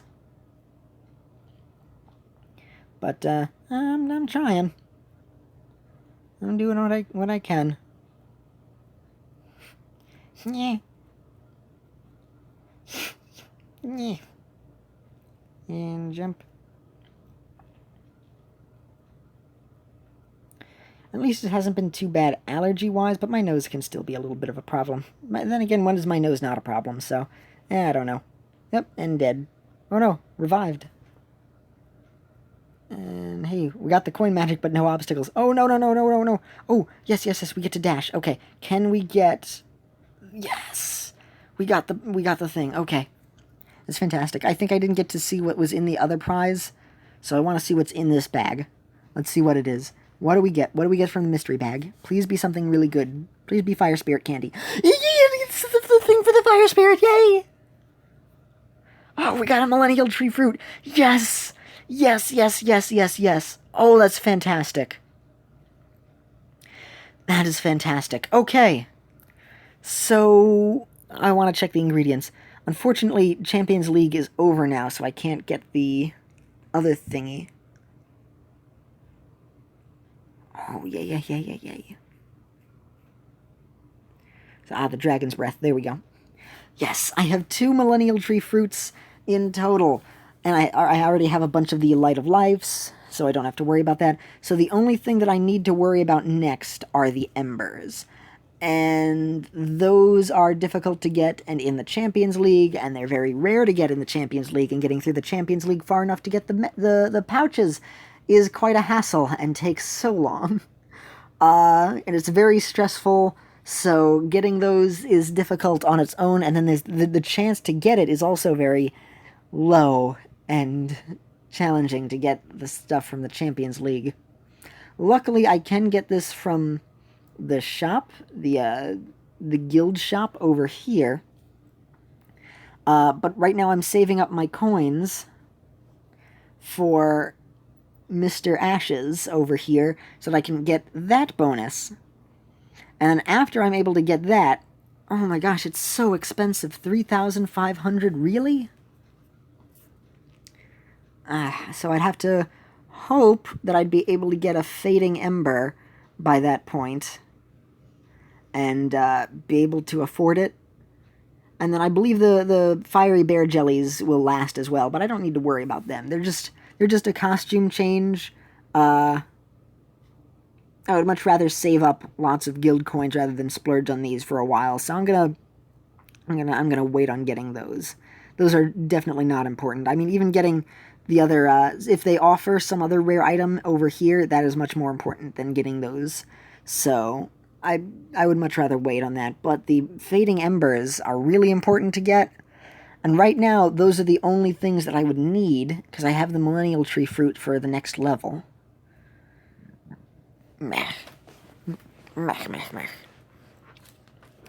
Well, that is another challenge. At least we got over the hurdle of getting those. So I can make 1 more Dragon's Breath. I think I'll need 2 more Dragon's Breath for the next level up. But hey, any extra ones of these fruits are also useful, because you can't get them any other way. You can only get them rarely from there. And Light of Life, let's see, where do I get it? Trophies League, Trophy Race, and the Champions League. Yeah, instead of getting the other prizes, I tend to get a bunch of the Light of Lives, which is good, because you need them for, like, all the different special legendary items. Yeah, all 3 of these, they require the Light of Life. So it's good that it's a bit more common, but then getting the specialty item that's not a Millennial Tree branch or fruit, getting all of these special items from the Champions League is so hard to get. It just takes forever. At least it's a 100% chance you don't have to worry about them getting destroyed. And then here we go. Oh no, I think I'll still need 1 Dragon's Breath for the next level, and then I would need 2 for the level after that. Because to make the Magic Candy level 5 for these, I need 3 of those and 10 crystals. So yeah, the first 3 levels are a bit easier, I guess. Or the first 2 levels definitely are much easier to get. And then the first... And then the third one is in the middle, obviously, because that's how it works. And then the 4th and 5th are very difficult to get. So we'll see how that goes. And the what are these? These shiny sugar crystals? Yeah, shiny sugar crystals. Which they don't look shiny, they look lumpy. I can actually get those for free at the guild from a lucky pull, which is good because they are extremely expensive to buy. They're 800. So trying to get enough of those is very, very expensive. But you can at least buy those. At least these you can buy with your ingredient pouches. Or you can get them in Breakout too, but that's rare. And you can't get... Come on, close. There we go. You can't get this any other way. And then each of the cookies have their own high requirements for these things. So, that is how the game is. That is what we do. Well, let me read the other stuff here. I like episodes to... Oh, nope, nothing else was said. My mistake. Well, let's keep going. I want to see how far I can still get in Breakout. Yeah, man. Preparing for the next season in 34 days? Whoa, whoa, whoa, hold on. Oh, right, because in like another few days they're going to bring in the Grand Champions League, which I have a ticket for. Yay, I can participate in it, which I'm super happy about. I was able to get into the gold rank 2 or 3 times, which I'm super, super excited about because now I get to actually run in it. Because I didn't want to spend the 3,000 to run in the other league, so I just bet on the people with the cheer bonbons, and I was able to get a bunch of crystals from it too, which I was happy about, so it was lucrative. Jumpity jump, double jump, getting lots of stuff. Also, I have a question. I should have asked this when more people had come by, but I'll ask it now, and I gotta remember. Remind me, Michael Panda Plays, to ask this question again earlier when I'm streaming, when we have a few more people. But I want to know if, what are people's thoughts? Would they be more inclined to buy an app game that I make off of Itch.io for like only a few dollars, because I wouldn't make it too expensive. I'm certainly not making the next, Skyrim or anything, so I wouldn't be charging like exorbitant amounts, just maybe a few dollars for the app.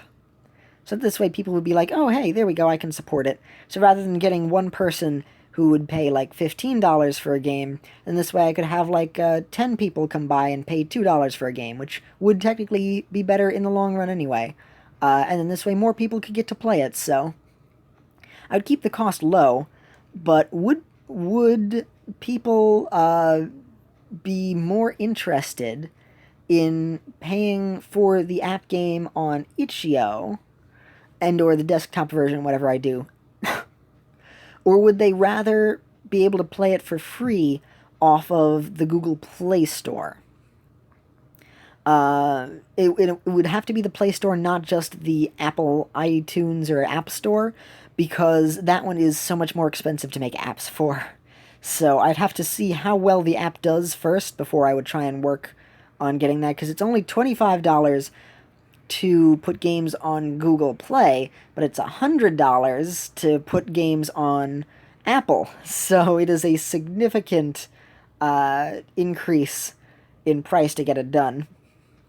Whoops. To get that on there.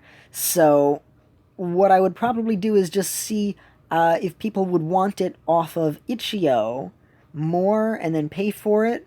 And then, because I don't think, if you're going to pay for it, I don't think I'd add in microtransactions as well, and like watching ads for other things. I don't even think you can do that on Itch.io. So would you rather just pay for the app specifically, or would you want to get it for your phone off of Google Play, and you'd be able to watch ads for free stuff, which you couldn't do in the other version, but then also you wouldn't have to worry about the ads anyway. And for the Google Play version, it would also be free. And then you would just pay with your lifespan by watching the ads. So I'm interested to see which one people would prefer much more. So I'm not quite certain, but I'll ask around. I'll see how people feel on that. Oops, we fell.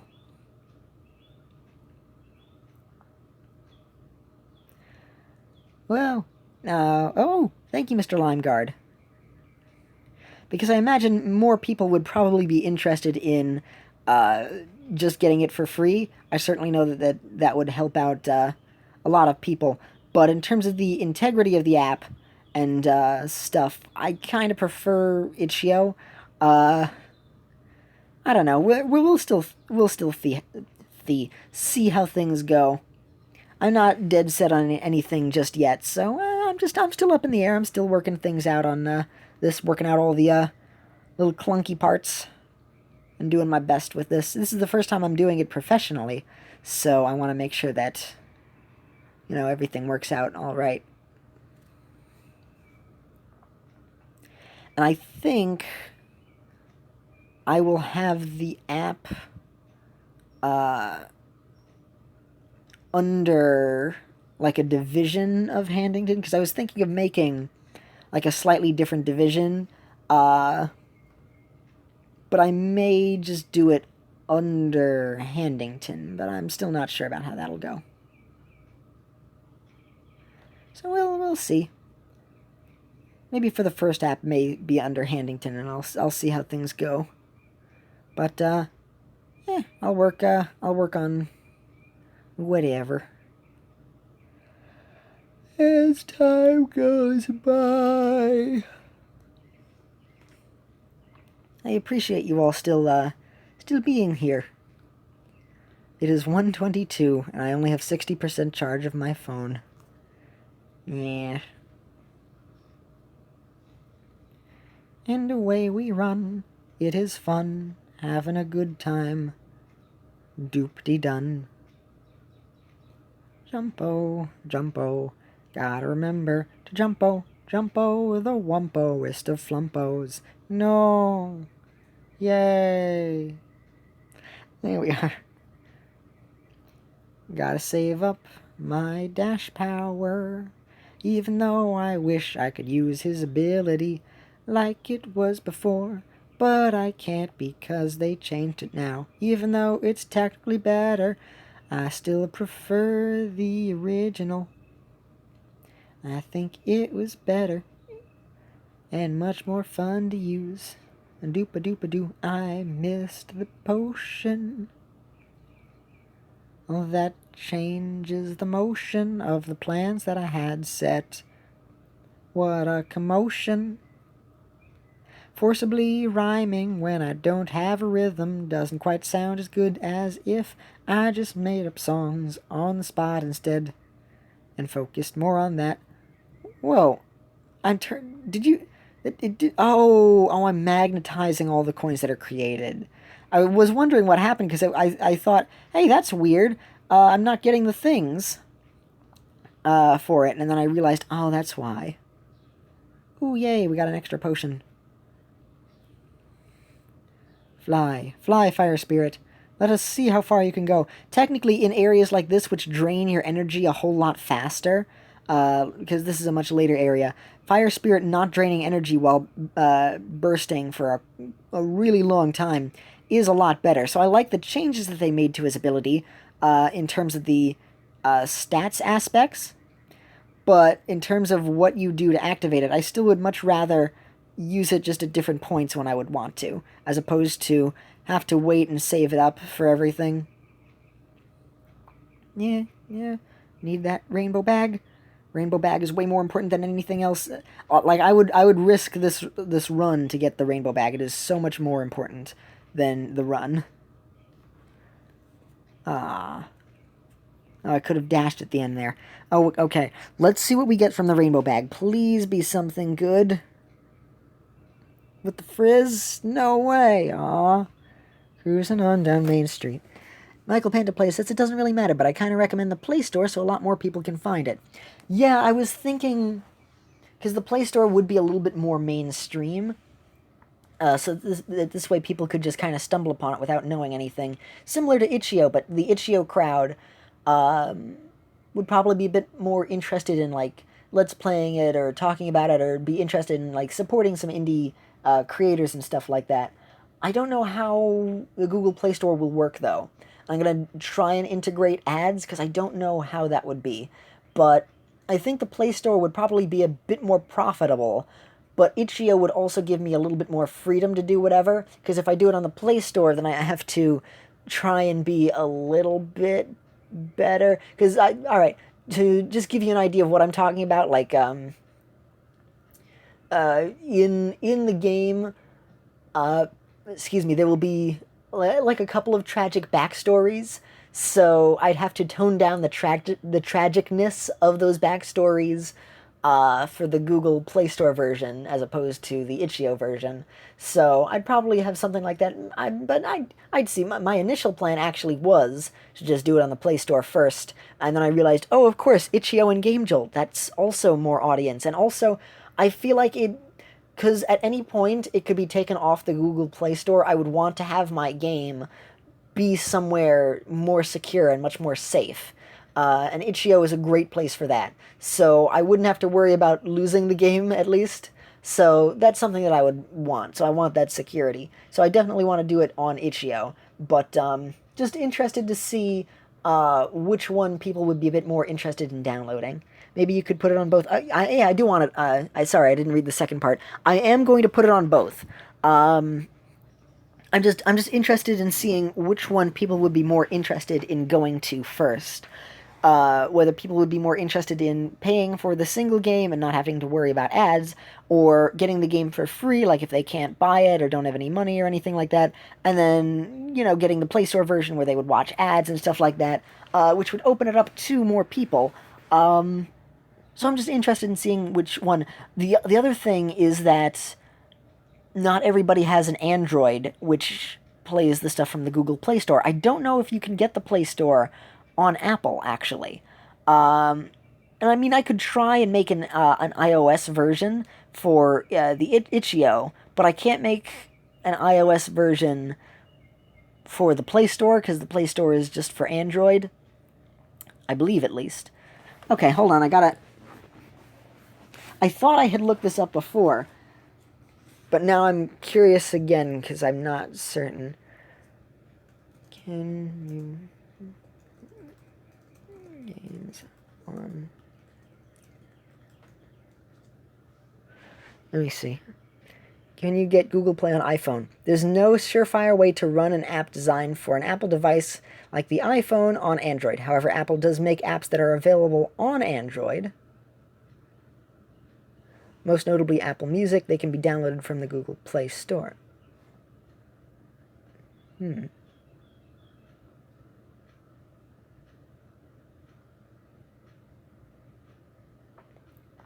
Because I can make an iOS version of the game, I just wouldn't be able to publish it to the iOS App Store.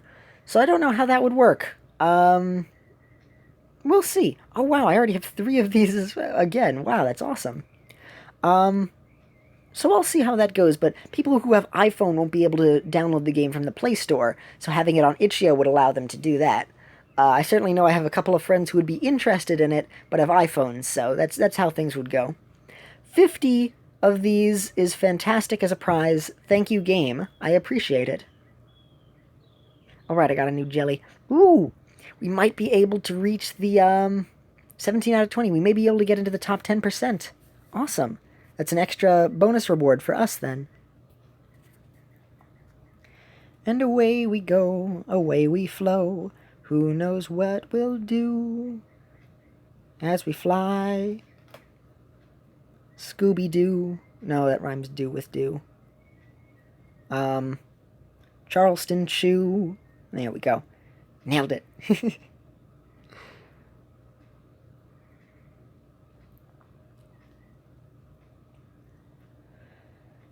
I am tired, but not tired enough to sleep. In fact, I'm actually not that tired, but my voice is getting a little strained. No, I missed that thing. Can I... No, I hit the thing, so now I'm invincible. No! Now I'm using up my shields. I wanted to fall down so I could get that mystery box. Oh, now I'm out of shields. It's not worth restarting. Just an annoyance. Oh, now I'm hit again. Just keep sliding, and then we'll see how things go. Just keep sliding, just keep sliding, just keep sliding, sliding. I had one job to sing one of the easiest songs in the world, and I messed it up. Just like ABC, as easy as do, re, mi, as simple as 1, 2, 3, ABC, 1, 2, 3, baby, you and me. That's an easy song to sing. If you don't, then you literally say, it's literally your ABCs and 1, 2, 3s. How could you not memorize that song? So, it's an interesting way of looking at it. Is it bad if you don't memorize that song? Even if you haven't really heard it too much, because it's literally your ABCs and 1, 2, 3s? It's so basic that you should know it. Who knows? Hello, game? Game? Yep, well, Android... Oh, hey, it's working! Android Cookie was out of commission there. Became an Apple cookie for a second, and its hardware couldn't register it. There we go, and we're off. And by that I mean she's disintegrated. She's dead, to quote John Tron. My shield gives strength.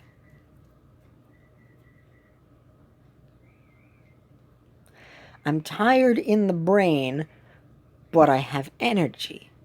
That's what it is. And my voice is a little tired. But not tired enough for me to stop, because I can still keep going a little longer. I'll go until I can finish out this breakout. I think that works. Whee! I think I have enough mental energy to get through that. And then afterwards, I'll probably still be up a little while longer, but I'll be able to get some editing done, or whatever, some other thing that'll require me to work on things. Meh. Your shield. It doesn't really protect you from basic things like this. But it can protect you if you have the shield treasure turned on, which is quite useful. Meh.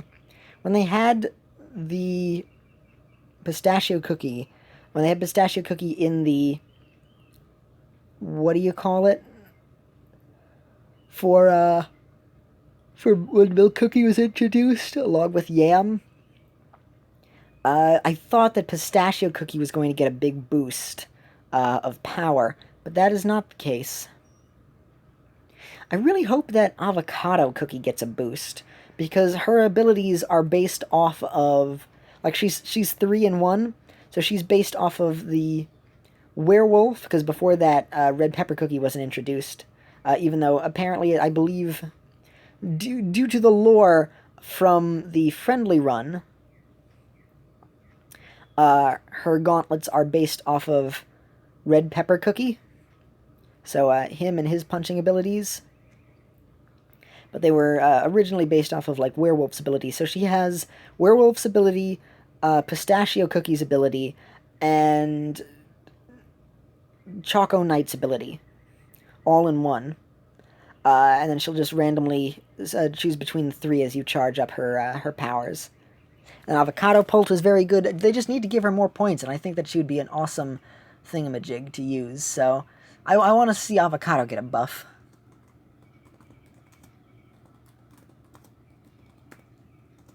I'm writing a note to myself to remind future Handington. We lost one of our 3 continuing viewers, but that's okay, because we still have some other awesome folks who are here. So thank you, 2 other people. For you, I shall still continue this stream. And it appears my hiccups have stopped. It appears so. Yes, I hope they've stopped. Didn't even need to hiccup before. I was just able to hold my breath. That's a much more rarer occurrence, but I'm happy about it anyway. I'm glad that it was able to stop sooner, so I didn't have to worry about the hiccups the entire time. Yes, got the bear jelly. I'd been talking to Nightlore, actually. She had said that she likes to specifically focus on a singular cookie and then maxing out that cookie, as opposed to trying to diversify. And diversification is very good in this game, not only to help you get, like, better guild runs things or Champions League when you have limited cookies to use, and not just for Breakout 1, where you should have, like, 20 really strong cookies to help you get as many points and get as far as possible, but also for the cheer squad effects, because just unlocking them will give you a big boost, and then focusing on maxing out those cheer squads are very useful. So she had asked me which ones should she focus on working towards, because she likes having a goal to get to in the game. So I had recommended that one of the best some of the best cheer squads you should focus on is unlocking the extra points for jellies in giant and dash mode, because you don't get extra points otherwise. Excuse me. And of course, cheer squad doesn't work in the trials mode, but it does work in basically every other mode. So they're very useful for getting bonus points, but I would recommend getting extra points for destroying obstacles. That's a really good one to have. And then getting the extra points for yellow bear jellies. Because they're so common, the extra points will add up over time. So those are the two cheer squads that I would recommend if any of you are interested in working towards getting a specific cheer squad effect to max. So work on trying to get those specific cookies for it. So that's my my gist, the rundown on that. Dinosaurs are the best. There's one line that he says where he goes prawly, and it makes me kind of want him to have an Australian accent. It's prawly safe, mate. That's my best Australian accent. I can't do them well. I apologize. Yeah. Still don't like this ability too much. Well, the dinosaur part of the ability, at least. It freaks me out. But gives you a lot of points. I like the idea that you snack basket your way to get the meat. It's not exactly like snack basket, but that's what I think of. Because I think of the Mario and Luigi Bowser's Inside Story move. I should play some more of it to record more episodes. I already have a couple of episodes recorded. I need to edit them further. There's so much editing that I need to do. Recording is hard because I have to do it when my father is out. And luckily he's been out for a while now, so I want to try and do some more recording, but I also need to edit so that I have episodes ready. And I'm going to be very busy in July, so I won't be able to edit and do as much stuff. Anyway, which is why I need to get some other editing and things done ahead of time. So I'm spending a bit more time editing things than I would like recording, in addition to energy and stuff that's just been going on, my own energy. So it's just been a whole mishmash of things, but I've been able to get some good recording time in. And the other nice thing is being able to do more streams and do longer streams, because I don't have to worry about him coming home at some random point. Did have to worry about the streams crashing, but so far, DU Recorder has not crashed. So look at that. It's a little redemption in a way, where it's decided to be nicer and work. Although it could also just be something with my phone. But in terms of the interface, I like being able to pause the stream. I like being able to know how I can end it without having to open up the other tab for Streamlabs, and then come over here, wait for that to load up. This way I can have the game loaded, and then DU Recorder, I can just pop it on, and then we're A-OK, A-O good, as Crazy Dave would say in Plants vs. Zombies. We got an extra little cookie chest. We got the thing that we need for Fire Spirit's magic candy from Breakout Episode 1, which is fantastic. So all I need is the stuff from the Champions League, which is now out of season at the moment. So I'd have to get it from the guild shop. Rawr. Wow, we're grade 2. We're almost at grade 1. This is fantastic. What percentage are we? The top of 4%, 4.8. Oh, that is amazing. I am happy. That is good.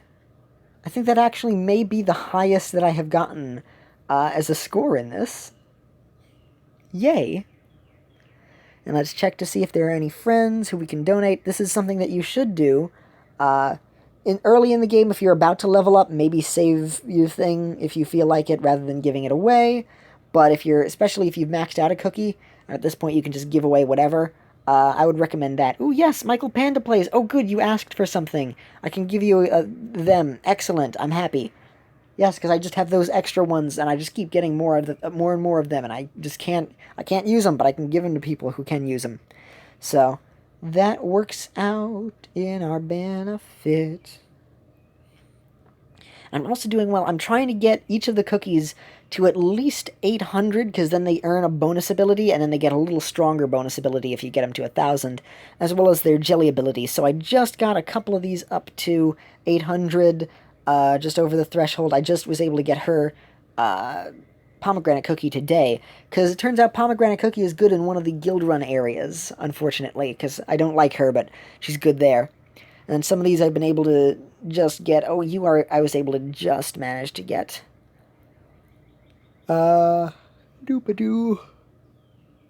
Let's see, who else am I working on?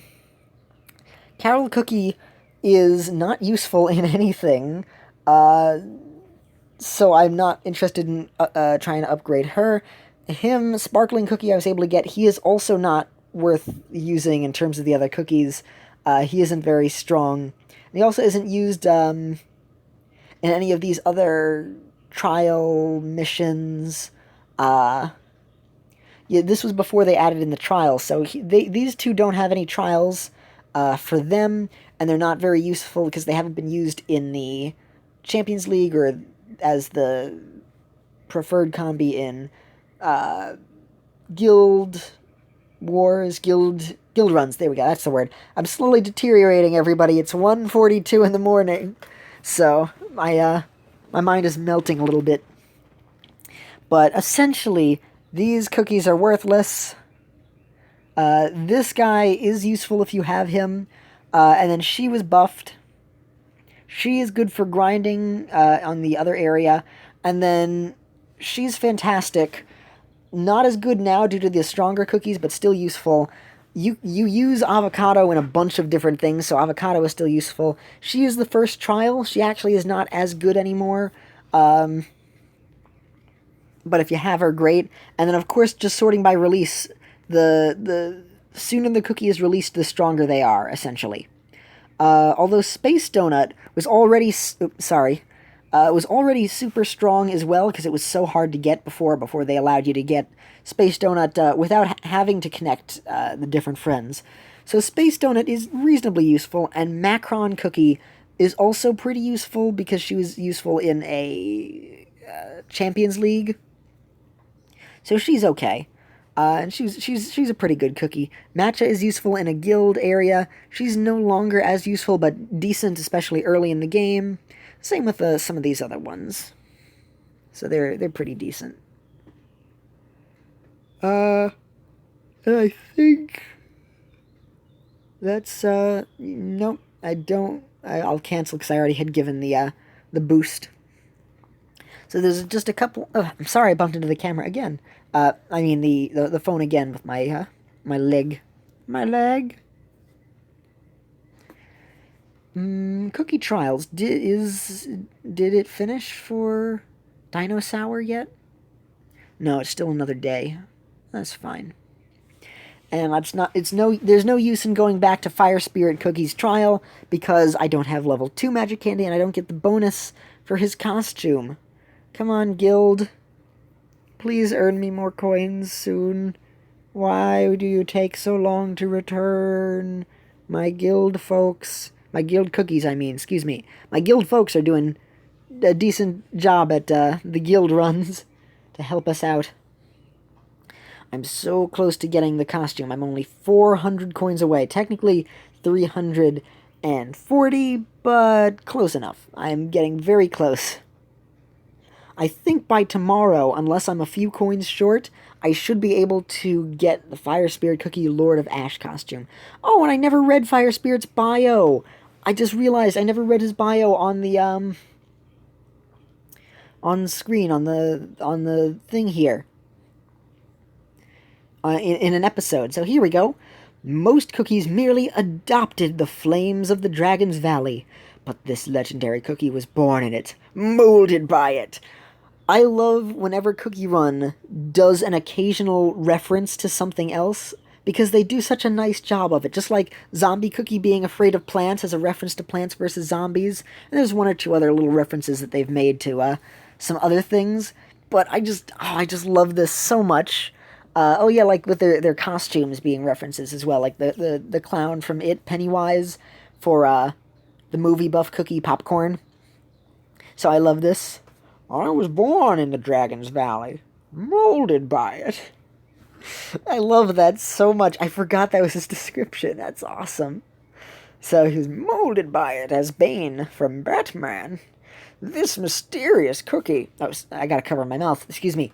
This mysterious cookie lives in both the cookie world and the dragon world. The dragon's... the red dragon's bead that he carries is proof that he has either won the red dragon's favor or has escaped with some kind of mischievous trade. Because before, Fire Spirit was considered maybe a mischievous cookie, not quite as noble, but nobody is for sure if he is actually really nice or not nice. We may never know. But he doesn't quite seem to be an evil cookie. Except, of course, for his evil outfit, which would make him evil, which actually fits with his duality, sort of, not quite sure what he is like. Look, 2001, that was a year. I can't kick out any members who don't participate yet. Well, what do you say? While a guild run is going, apparently I think somebody might be able to join if a guild run is, in progress, but you can't kick anybody out. There's a couple of people here, Twirl Twice First, who doesn't participate in the guild runs, but sometimes comes by, though it's not too often. May be on the chopping block. Gien Ben. Oh, I don't remember if this is somebody on the channel. I have such a bad memory. I don't remember if Giant Ben is a Handington person. Otherwise, they'd be on the chopping block. Doggy Panda Plush definitely can stay because you're a Handington fan, even though you haven't been on here too much. Toremo is a friend in real life who joined, so I know that this person is good for it. Fandom Cookie sometimes participates in the guild runs, other times will just appear. May hold on to Fandom Cookie, also one of the first ones to the guild. This person at level 35 doesn't participate too much. Chippa is I don't think Chippa is a fan of the channel. Otherwise, you'd stay Nemesis CZ? I haven't seen this person before. I think WF left, and then this person may have come in during the meantime, because I think you can leave a guild in the meantime. So, that's probably the case. And so they just kind of jumped on board. So you're probably 4 days old to the guild, and then you haven't done anything. So they don't seem like a channel fan. So I'm probably not going to keep them. Oh, Alex, you're 25 days. You don't play the game. I really want you here, but you're taking a spot from somebody who could use something. But you're still a Handington. You're part of the Handington squad, so I can't get rid of you. I saw 25 days and was like, oh, this person is definitely out. Wait, nope, you're Alex. So it'd be somebody else who I'd probably kick out. TMO doesn't seem to participate. Well, TMO barely comes to the guild and doesn't really participate. If they don't participate in the guild run, they probably don't participate in the missions as much. Excuse me, so that might be somebody on the chopping block. Kilo, I believe, is a fan who's also really good at the game, which I'm happy about. And this person down below, 11 days, probably on the chopping block. So if you're interested in joining the Handington squad, try and look for it within the next few days, because I will probably be knocking out 1 or 2 people, and then there'll be some areas that are free and open for other folks to join in. Because I'm okay with kicking out some people who don't typically visit the guild. I mean, even then, that could just be a person who was online, let alone... Well, I don't know if that... the timer means how long that they have been away from the game, or if it's how long they've been since they've checked in. But I mean, Nightlore had been a bit more interested in making sure that we have some more members who participate, so that this way the guild is stronger for everybody else who does want to participate. And she's very dedicated to it, so the few of us who are working hard to try and keep the guild up and then we'd fail a run because we just don't have enough participating members, it is a little sad. So for people who don't participate and aren't part of the channel, I'd be okay with swapping them out. Is there anything else to do? I haven't run in friendly runs, so I don't have a score for that yet. I'll wait until maybe the update comes out, and then some people might ask to run with me at that point, so I'll probably wait to do it for that. With Breakout, there isn't anything else for me to get. I have maxed out this over here, and I don't really need to try level grinding it on there. And I have this over here. I think I've done everything else. Oh, no. I didn't... Oh, no, wait, I may have done this. I'm not speaking right. I may or might have done this. Let's see. Because each day, even if you get to the maximum, you can still try and earn the... what's this? The extra crystals for doing this mission, so I wanted to see if I could get that. I already got it earlier, so don't need to worry about that. Oh, yes, and I just got the extra champions medals. Oh, so close. Oh, wait a minute. Oh, Night Lore had been, like, 4 away and wasn't able to get the big giant angel bear jelly. Oh, with the extra bonus, she'll be able to get it, because we get this and it's not taken out of the shop yet. That's really good. I don't know why you would ever spend these things on the really dumb stuff. I mean, you might as well just wait for something else better. But then again, being able to get coins and magic powder is something that does not run out. You can max out everything else here if you were somehow able to do it. So Angel Bear, depending on... Oh, five days? Depending on if I get Champions medals... After I beat the Grand Champions League, and if the Angel Bear Jellies still persist, I may be able to complete the set. Otherwise, I'll just have to go without a completed set, which will be annoying. But, they are just the jelly sets. They're not as... Oops, that shouldn't have been shown. They're not as important. Yeah, that really shouldn't have been shown. That was an accident. Ignore that, please. And I actually mean that. Please just get that out of your mind. I think that's everything. I think I'm doing well on everything else. Here are my stats, level 66.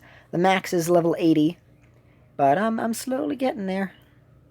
I wonder if they'll increase the maximum level if they add in more cookies and more people are able to get to the max. Guild info, what is that from here? Oh, so this just sends me to the guild. No, now I'm back. Now I'm back out. Here we go. Yay! I'm at a far enough level where the only bonus that I get is an extra 10 points for all the basic jellies, which is a little annoying, but So at level 30, I didn't get the bonus damage reduction from getting hit. At level 60, I no longer get the extra coin bonus, but it's still quite a lot of coin bonus. And the basic jelly shapes I just continue to get as I level up, which is the main reward. It's not like Pokemon Go where you're able to increase the power of your other Pokemon by leveling up your trainer, as well as you get a bunch of other rewards. Here you basically just get those. So after reaching level 60, the only other thing you get are more points for the basic bear jellies. And I mean, we're getting pretty far. It's still good. It's still good getting more power for the basic bear, not basic bear, the basic jelly bonus points. I wish it was for all jellies, but no, the basic ones, it's fitting. It keeps the game a little bit more balanced, at least. My current jelly shapes, I had these for the event, because they were all pixely and stuff. I should change them. I want to change them around. I like the battery, but I want to shift it over to something else.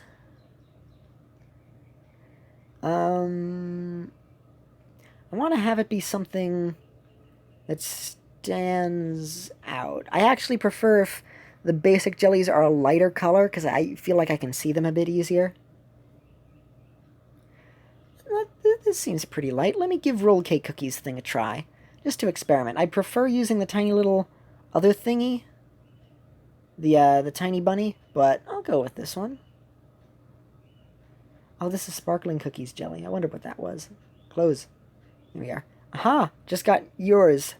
His strength comes from his anger at Oh, his strength comes from his anger at Chili Pepper Cookie. Ah, ha, ha, ha. I get it. That's funny. Sibling rivalry with his sister, who also does the crime.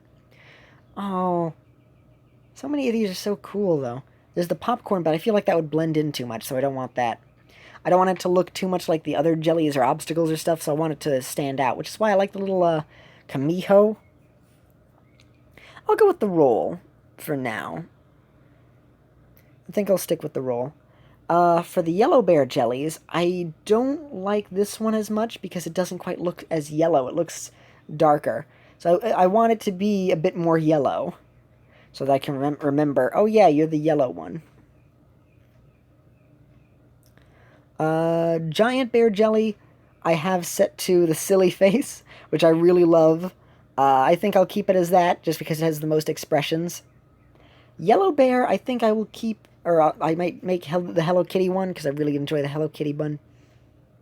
Yeah, this one, the pink bear, is a slightly different shade of yellow. It's so confusing, and I'm annoyed with that, because I look at it and I go, why did you make a pink bear jelly yellow, when there's also a yellow bear jelly that is yellow? It's not like they made this one pink to just kind of throw you off. So this one I will keep as yellow. This one, I like the pixel art, but I think it's cool, but it stands out a little bit. I don't like it as much. This piggy is the cutest of the three piggy brothers. I think I like the pig and this one. I'm going to go with the pig. Oh, am I missing another jelly shape somewhere? I didn't check out that I had recently gotten. Anything over here? Anything over there? Anything in the old underwear? Nope. And my jelly sets, yay! There's the basic set, which you just start off with. Basic 401 set. Oh, I love that one so much. Mimi's jelly set, and then I skipped out on the Hello Kitty jelly set.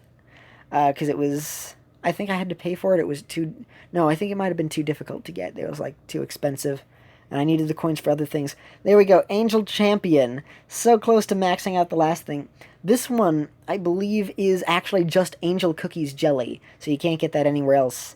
Oh, and for the Moonlight of Dreams. Is it going to be a Moonlight Champion next? So for hers, that's the jelly set. Maybe the next Champions League will be Moonlight Cookie based. Interesting. So luckily I have hers already. And there's the Millennial Tree set. Happy that I have that one. I think... Oh, no, wait. That one I think was just given almost for free, right? The Pumpkin Party, which I think we had to either earn or something. The second one where you just get the first thing for free. These two... they would give you the first jelly set, the first jelly type for the basic, and then you have to earn the other ones. And this one is cool because of the golden piggy on this. Oh, that's so cool. It lights up when you use it in the set.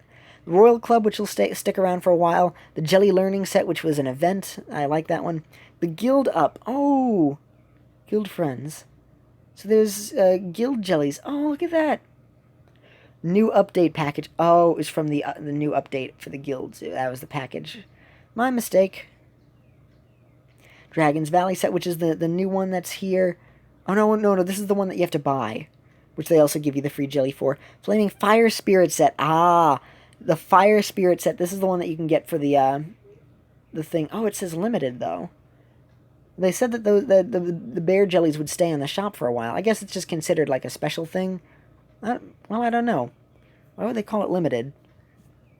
Oh, well. But anyway, his set here, the Fire Spirit Jelly, you can get that from reaching for his... Oh, I'm almost at the end of the sets. So what is this last set? Oh, the last set is that. What is the Moonlight one?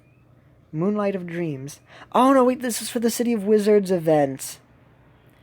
That's what it was. Okay, mystery solved. So yeah, I already have a lot of sets that aren't completed that I'll never be able to complete, so I'm not super worried about those.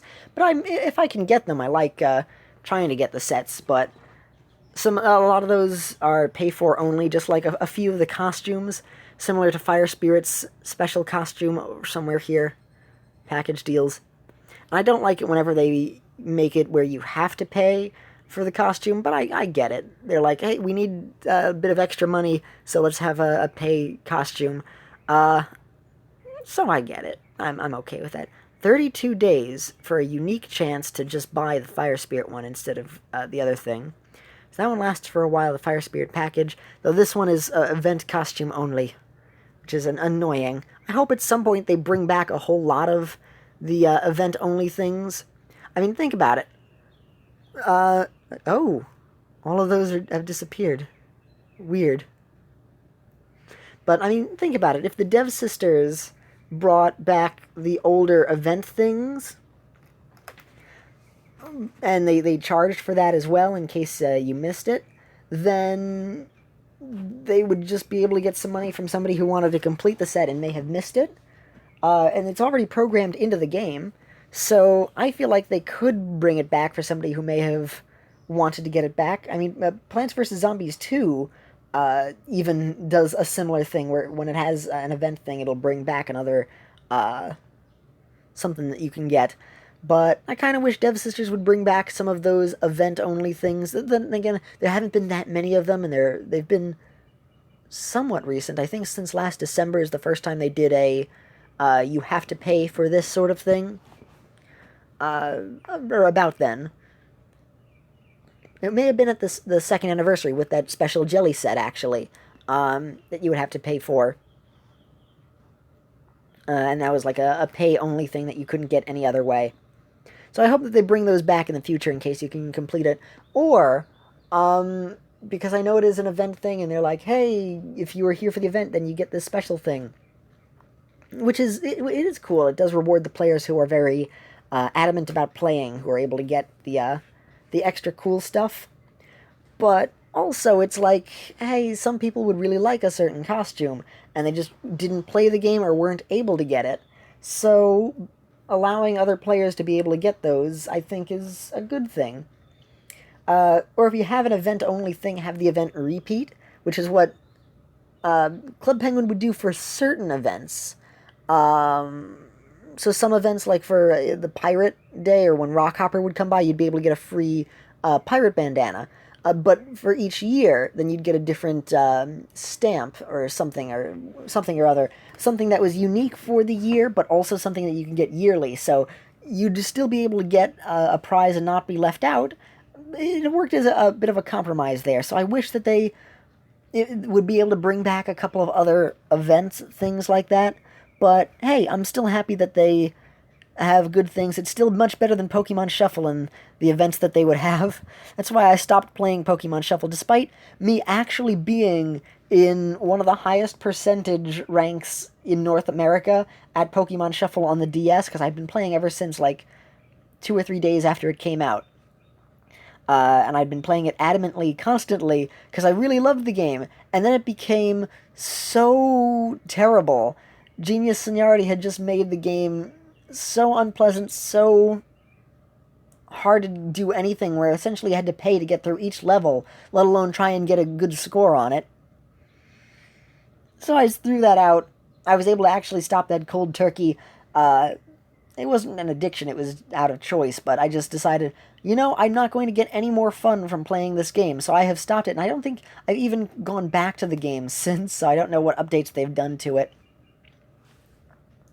But they basically ruined it, and any new players coming in wouldn't be able to do it at all, which is why I really love this game, because they're constantly thinking of new players, and they're constantly thinking of ways to help new players catch up and get bonuses.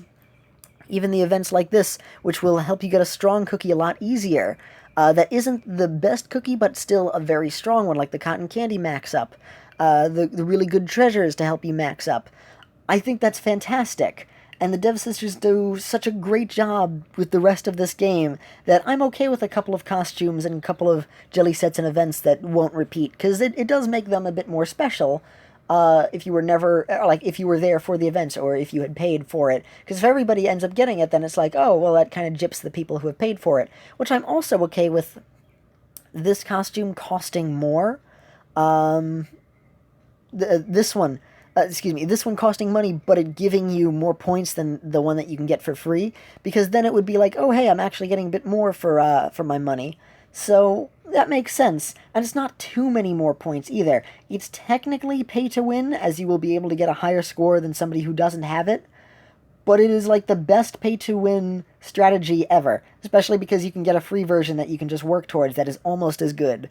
So, yeah, I'm fine with it. I'm okay with it. Dev Sisters have quite good morals and really care about their games, that even when they pull something like that, I am on board with it. Well, I'm not on board with it, but I'm not angered by it. I'm like, yeah, you know what? You've earned a pass. It's like when Pixar had made Cars 2 and people were like, this is awful. However, you basically just got money on it and you're using that to fund it on other really good films, so you get a pass. Until, of course, we saw Pixar would essentially try and make sequels on other things. And, oh, my thoughts on Pixar, I think that it's a little annoying that they are making a whole bunch of extra sequels. I mean, people had been asking for Incredibles 2. I was hoping for Incredibles 2, but I heard that it was fun, but not quite as good as The Incredibles, from what I had heard. I still have yet to see it. I still am interested in seeing it. I heard that it was still a lot of fun, so it'll still definitely be a good movie. Same thing, or same gist as I heard for Toy Story 4, where it was good but not great, and people were expecting better for how long it took to make it, slash, if they were going to do anything past Toy Story 3. From what I've heard of Toy Story 4, like, they basically can't make a Toy Story 5. From what I've heard, essentially it is a good movie. It is not a good predecessor from Toy Story 3. Like, it didn't need to exist. So it could have not existed, and we would have been almost as good for it if it didn't, because it would allow the Pixar series to end on a really good note, rather than just kind of stretching it out even further. And, like, I also had seen on the Saberspark video, where he was like, they didn't expand upon enough interesting concepts in this to really make it feel worth it, but it could have had potential to have added on an extra story for it. It was just sort of like an extra addendum. I was okay with the Halloween special that Toy Story had done. I thought that was fine, where it's just like, oh, a little bonus story to see where everybody after Toy Story 3 had gone on. And it wasn't quite like the Ice Age story, which was so ridiculous. It was the Ice Age story was so ridiculous. The Ice Age Christmas. And I think they did one or two other ones, because I still enjoyed the Shrek specials. I loved Scared Shrekless. I liked Scared Shrekless.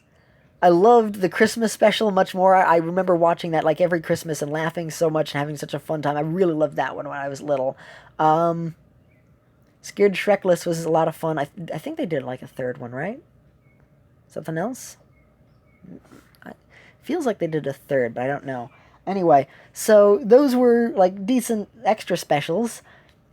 The Ice Age specials were not that good. The first Ice Age movie, I think, is an absolutely fantastic, excellent movie that you should definitely watch. The second and third ones I thought were really, really good movies. I could understand if people were like, oh no, the sequels are not as good as the first one. I thought it was just as fun and enjoyable. So I would recommend those as family fun, friendly movies that are really enjoyable. Definitely a shift in tone from the first Ice Age. The second one felt like a reasonable sort of, well, they could have done more with the second one, which I had seen, where they were like, hey, they could have expanded on the idea of having the humans and everything, but I was fine with the story that they had given. And it was like, okay, they made it a little bit sillier. They took out a few more of the serious moments, but still had in some interesting ideas in there. The third one is a whole lot sillier, but still also fun, and I enjoyed the ride. I actually saw Ice Age 3 before I saw Ice Age 1 and 2, so it was really cool seeing the third one. It was just a lot of fun. I thought it was kind of creative and silly with what they had done.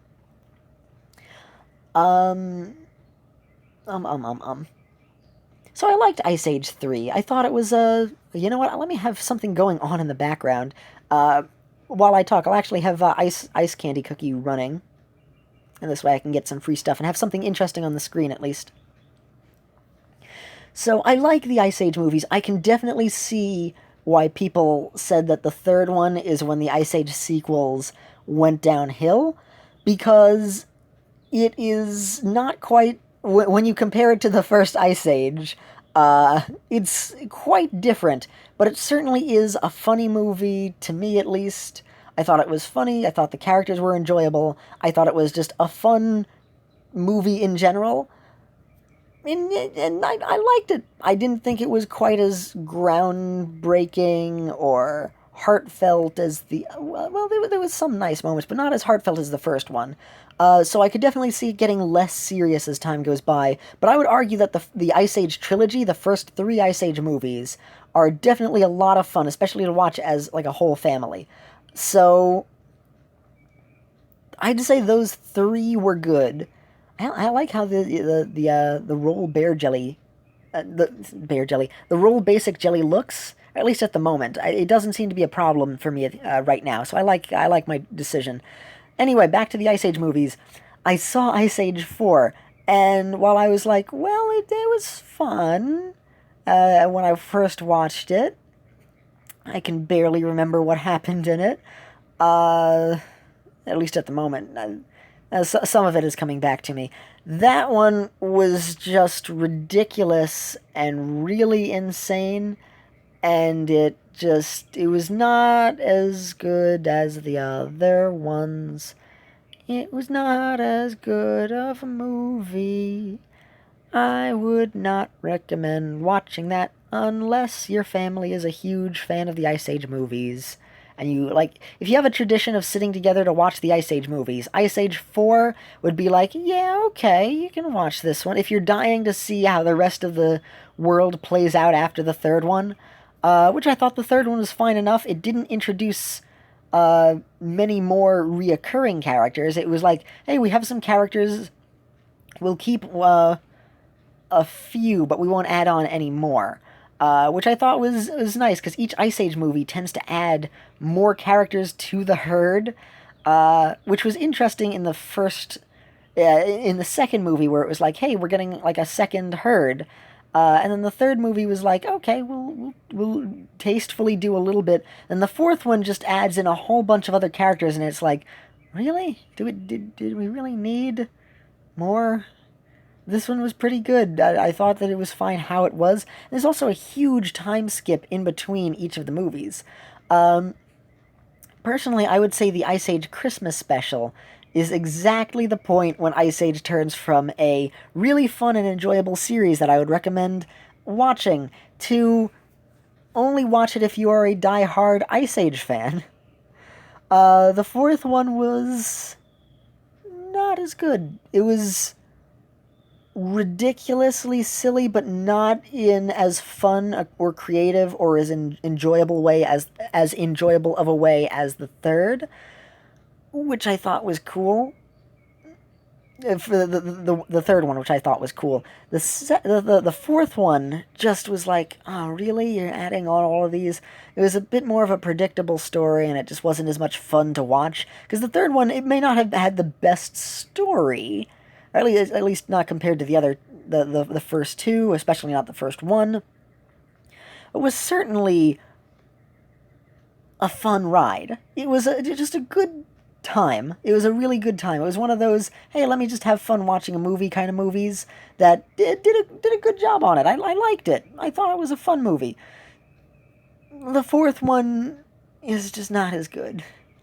And apparently they did like 2 or 3 specials. I saw the Christmas one, and I was like, hey, I'm a fan of Ice Age. Yeah, I'd love to watch. But I was excited to see it, because I was like, man, the Ice Age movies, they just don't, they don't disappoint me. They keep being a lot of fun. That was how our family had basically felt, because we saw the third one and was like, this is great. Then we saw the first one and was like, oh my gosh, this is amazing. And we saw the second one and was like, oh, so that explains all of the other characters. Oh, that's neat.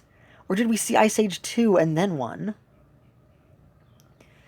I don't know if we had done it in that order. It may have been, I think it was 1, I think it was 3, 1, then 2. And we saw Ice Age 4. And at the time, I guess I was just kind of in denial, because I was like, hey, let me enjoy the Ice Age movies because I like them, similar to the Christmas special. And the Christmas special was not good.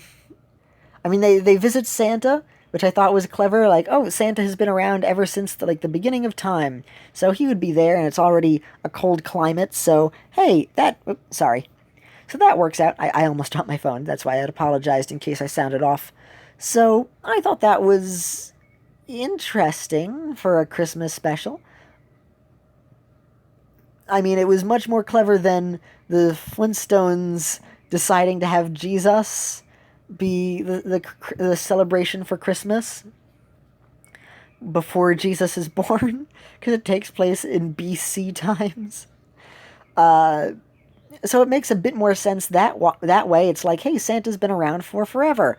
So even before Jesus was born, so it would make sense. It would work out. Or wait, is the Ice Age in BC times, or is that in A? No, it was in BC times. The Ice Age didn't happen in AD. I'm dumb. My mistake. So yeah, that was a clever way to try and make a Christmas special. I don't even know what the other ones are. Is it like an Easter special? They became much more silly, and they no longer cared about making it seem like it was a movie that took place in the Ice Age, and instead focused much more on being like a Shrek sort of Ice Age, where it was like, oh, hey, it's sort of like modern day, but with it taking place in the Ice Age, and that's more of the identity that it got after the third movie, because I was okay with them being a bit sillier finding the dinosaurs in the third movie, because they were like, oh, hey, because apparently they were like, hey, make sure you don't have any dinosaurs in the first movie, because they didn't exist. So having like, oh, a little spot that was like from the dinosaur time and that was preserved, I thought it opened it up enough to I think I saw like a Cosmodore video on this, so it's in my mind. But I had also been thinking about it before, and watching his video was like, oh yeah, I do feel that way about the Ice Age movies. Except I actually will defend Ice Age 2 and 3, so I thought they were fun. What was I saying? Right. So, oh, nope, lost my train of thought again. Give me more acorn jellies. Here you are. That's all the acorns you get, young man. Anyway, so it became more like a Shrek sort of series, and I think the specials are exactly the point when it gets bad, because the Christmas special takes place after the third movie, timeline-wise, which I thought, this is okay. This is fine. But it was not as good, and then the fourth movie, oh, it just goes downhill and becomes so much more painful to watch. And then the fifth movie is just trash. Like, even Ice Age fans were like, this is terrible, don't watch this. Because they not only completely give up, and they just are like, yeah, alien technology, they have a ridiculous amount of characters in there, and it's so bizarre, and they don't even have any excuse for its silliness or bizarreness anymore. It's just like, oh, this is the world. Except their world seemed much more like it was based in the Ice Age, but it was more focused on characters that were interesting rather than the world being weird and wacky. Which I do enjoy weird and wacky worlds. It's just that wasn't really Ice Age. When they did something sillier, it stood out, like with Sid in the cave with the evolution thing. And the alien spaceship there, like, that was fine. That one was more just for comedy, as opposed to the main plot of the movie. And it just gets so ridiculous and insane, and just, and it also wasn't really a well-done movie, and the marketing on it was terrible. They used the Running Man meme in it, and it just felt so pandering. Just from the trailers, it looked like the movie was trash. And apparently it was even worse than the trailers had shown, from what I had seen, because I went back and looked up a little bit more about it, and oh, it got some pretty scathing reviews, and it did not look good to begin with. So I was not a fan of... I actually have not seen the fifth Ice Age movie, but I am not a fan of it from just barely what I have seen so far, and I choose not to watch it. even out of morbid curiosity, I don't think it would be worth any of my time to watch. I think that that's a good enough recommendation. So I like the first Ice Age. I like the second and third Ice Age a lot. Right, like I had been saying, the fact that they were able to be like, oh hey, we have some more silly sort of world mechanics for the third Ice Age movie. It made sense because it was, oh, this is the Jurassic world. Like things are different here. We don't know how that could have been exactly. So we could have some things at, cause when I think about that, I just think about the plant that has the different wires in it. Like, oh, cut the red wire to stop the explosion or whatever. Even though it wasn't an explosion, it was just like to open up the flower. So I thought, hey, that was fine having a red wire sort of scene. That made sense because it was like, oh, a silly sort of plant. Oh, the Ice Age. Thank you, unfounded crew. I appreciate you commenting as well. The Ice Age takes place in 9,600 BCE, apparently. Cool. Good to know. Thank you for the fact. And I'm happy you worked up the courage to comment, so yay. I'm always happy whenever, excuse me, folks are able to head by. But, yeah, those are my thoughts on the Ice Age movies. First one is a definite watch. Second and third are a lot of fun to watch, especially if you want to see the story continue, and if you have a family or are in a family. They're good movies to watch because they're fun for the whole family. They're enjoyable. Fourth one, I would recommend not, unless you're absolutely curious and you just have to see it, and you're like, oh, well, I love the other Ice Age movies, I just gotta see the fourth one, even if it is bad. Then you could see that one, and then just skip the fifth one. Because the fifth one is any problems that you would have watching the fourth, it is like all of the problems of the fourth, just in an entire movie. I don't even know if they'd make another Ice Age movie after it, but, like Ice Age 6, I don't know if that's in the works. I don't think that it'll get a resurgence, but, who knows? We'll just have to see. I think they milked that cash cow quite enough. So we'll see. You never know what happens. But I'm okay with Ice Age finishing and just enjoying the series as it had been. And that is my rant on Ice Age, which I got onto and I didn't expect. 3.5 hours, quite a long stream, but I love being able to stream for a long time. It also makes me feel like Brutal Moose because he streams for long periods of time like this too. Yay! So instead of me just streaming for like a half hour or 45 minutes or even just an hour, due to the timing not working out, this way I'm able to stream for a while and it makes me happy. Yay! Because it's like, oh hey, there's a lot of things and traits that I have that are similar to Brutal Moose, so there are some things that I'd like to adjust, and hey, he's a really good role model in terms of like doing YouTube, because he also is on board with the do YouTube because you just want to have fun with it. And I also felt a bit more comfortable streaming when I took some of his advice on what streaming is like. And just kind of, I'm not trying to be like him. I want to be myself, but taking some advice on some things when I was kind of nervous about what to do on things. So I would look towards that and go, oh, okay, if I come across this sort of situation, I can just feel a bit more comfortable just doing that. I'm thinking of some examples. I don't know, it's just sort of like little things. Just watching him stream gives me a bit more confidence in streaming, so I feel a bit better about that. Though, unlike him, where he'll have really nice music playing and he has it all themed, and it's also, what do you call it?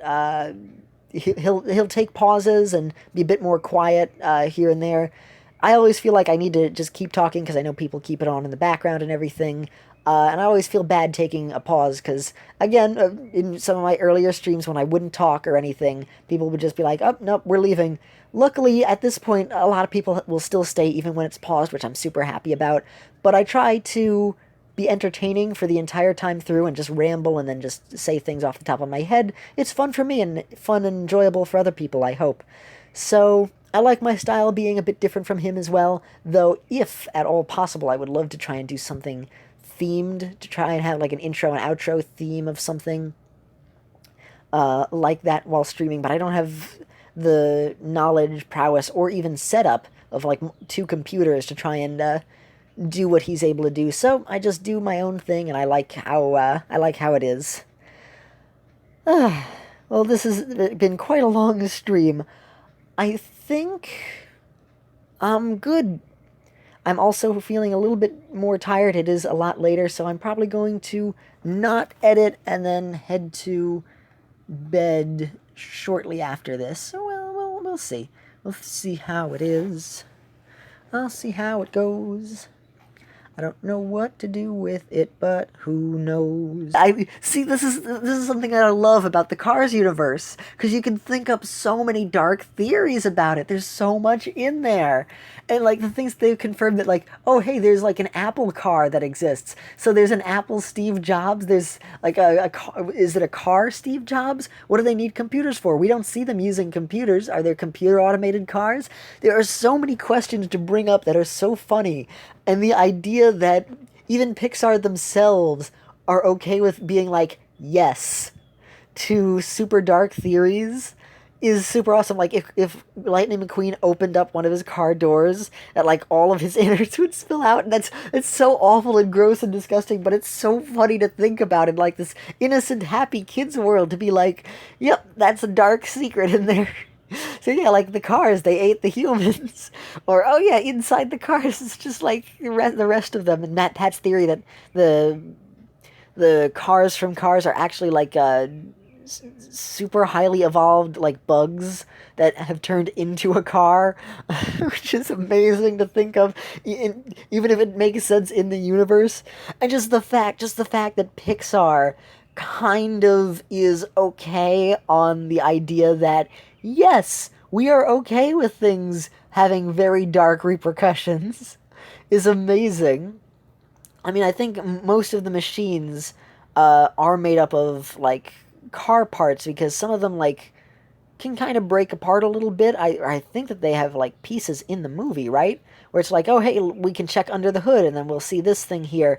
But the idea that their eyes are humanoid, and you can't see through their windows, and that inside that is not car parts, it's so wonderfully dark, and I love that. Oh, Unfounded Crew also says, mainly, how did cars make racetracks and buildings? Exactly. How do they make these things? And why are they also okay with, like, blowing them up in, like, the second movie all willy-nilly? Isn't it like everything is sacred? We can't worry about that because we can't build anything else. No. What is it? Is it, like, secretly they're, like, an organization of humans who are being slaves to the cars? You could make hours and hours and hours talking about all the things that don't make sense about the Cars universe, and for that, it's beautiful. I love it.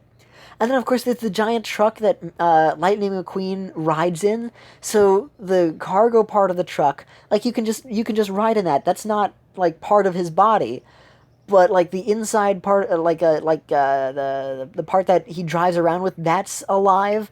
But he can carry Lightning McQueen around in, like, a backpack, which is essentially the car trailer thingy. It just opens up so many questions, and it's so wonderfully dark to think about, and to think about the car equivalent to things. uh it's just amazing. I love it so much, just for the sake of the world being silly. And that's part of the power that animation has, to just be like, yeah, here's a world of cars. Plus, every time when you see, like, Pixar being like, oh, here's a wonderful moment that we've done. Oh, here's another wonderful moment. And it's just like, oh, such wonderful memories. And then you see Lightning McQueen racing in the movie, and it's just like, that kind of takes me out of the beauty of Pixar for a moment there. But I still like it, and I still think that the first Cars movies does have more effort and more goodness to it than it's given credit for. So, I like it. How has Matt Pett not made over 20 theories on Cars? I know! It's so great. You know what? I gotta write this down. I want to make another episode where I rant about Cars.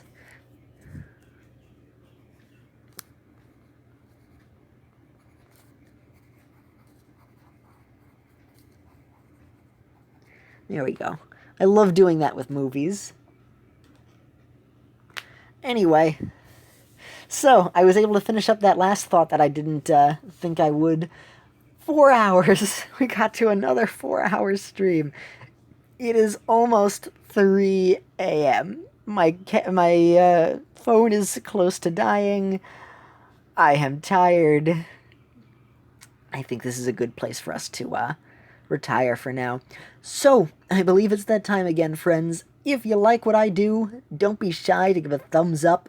Have a pleasant day, everyone. This has been quite a wild ride of a stream. I appreciate everybody who is able to come by here. And this is Handington signing off. Bye!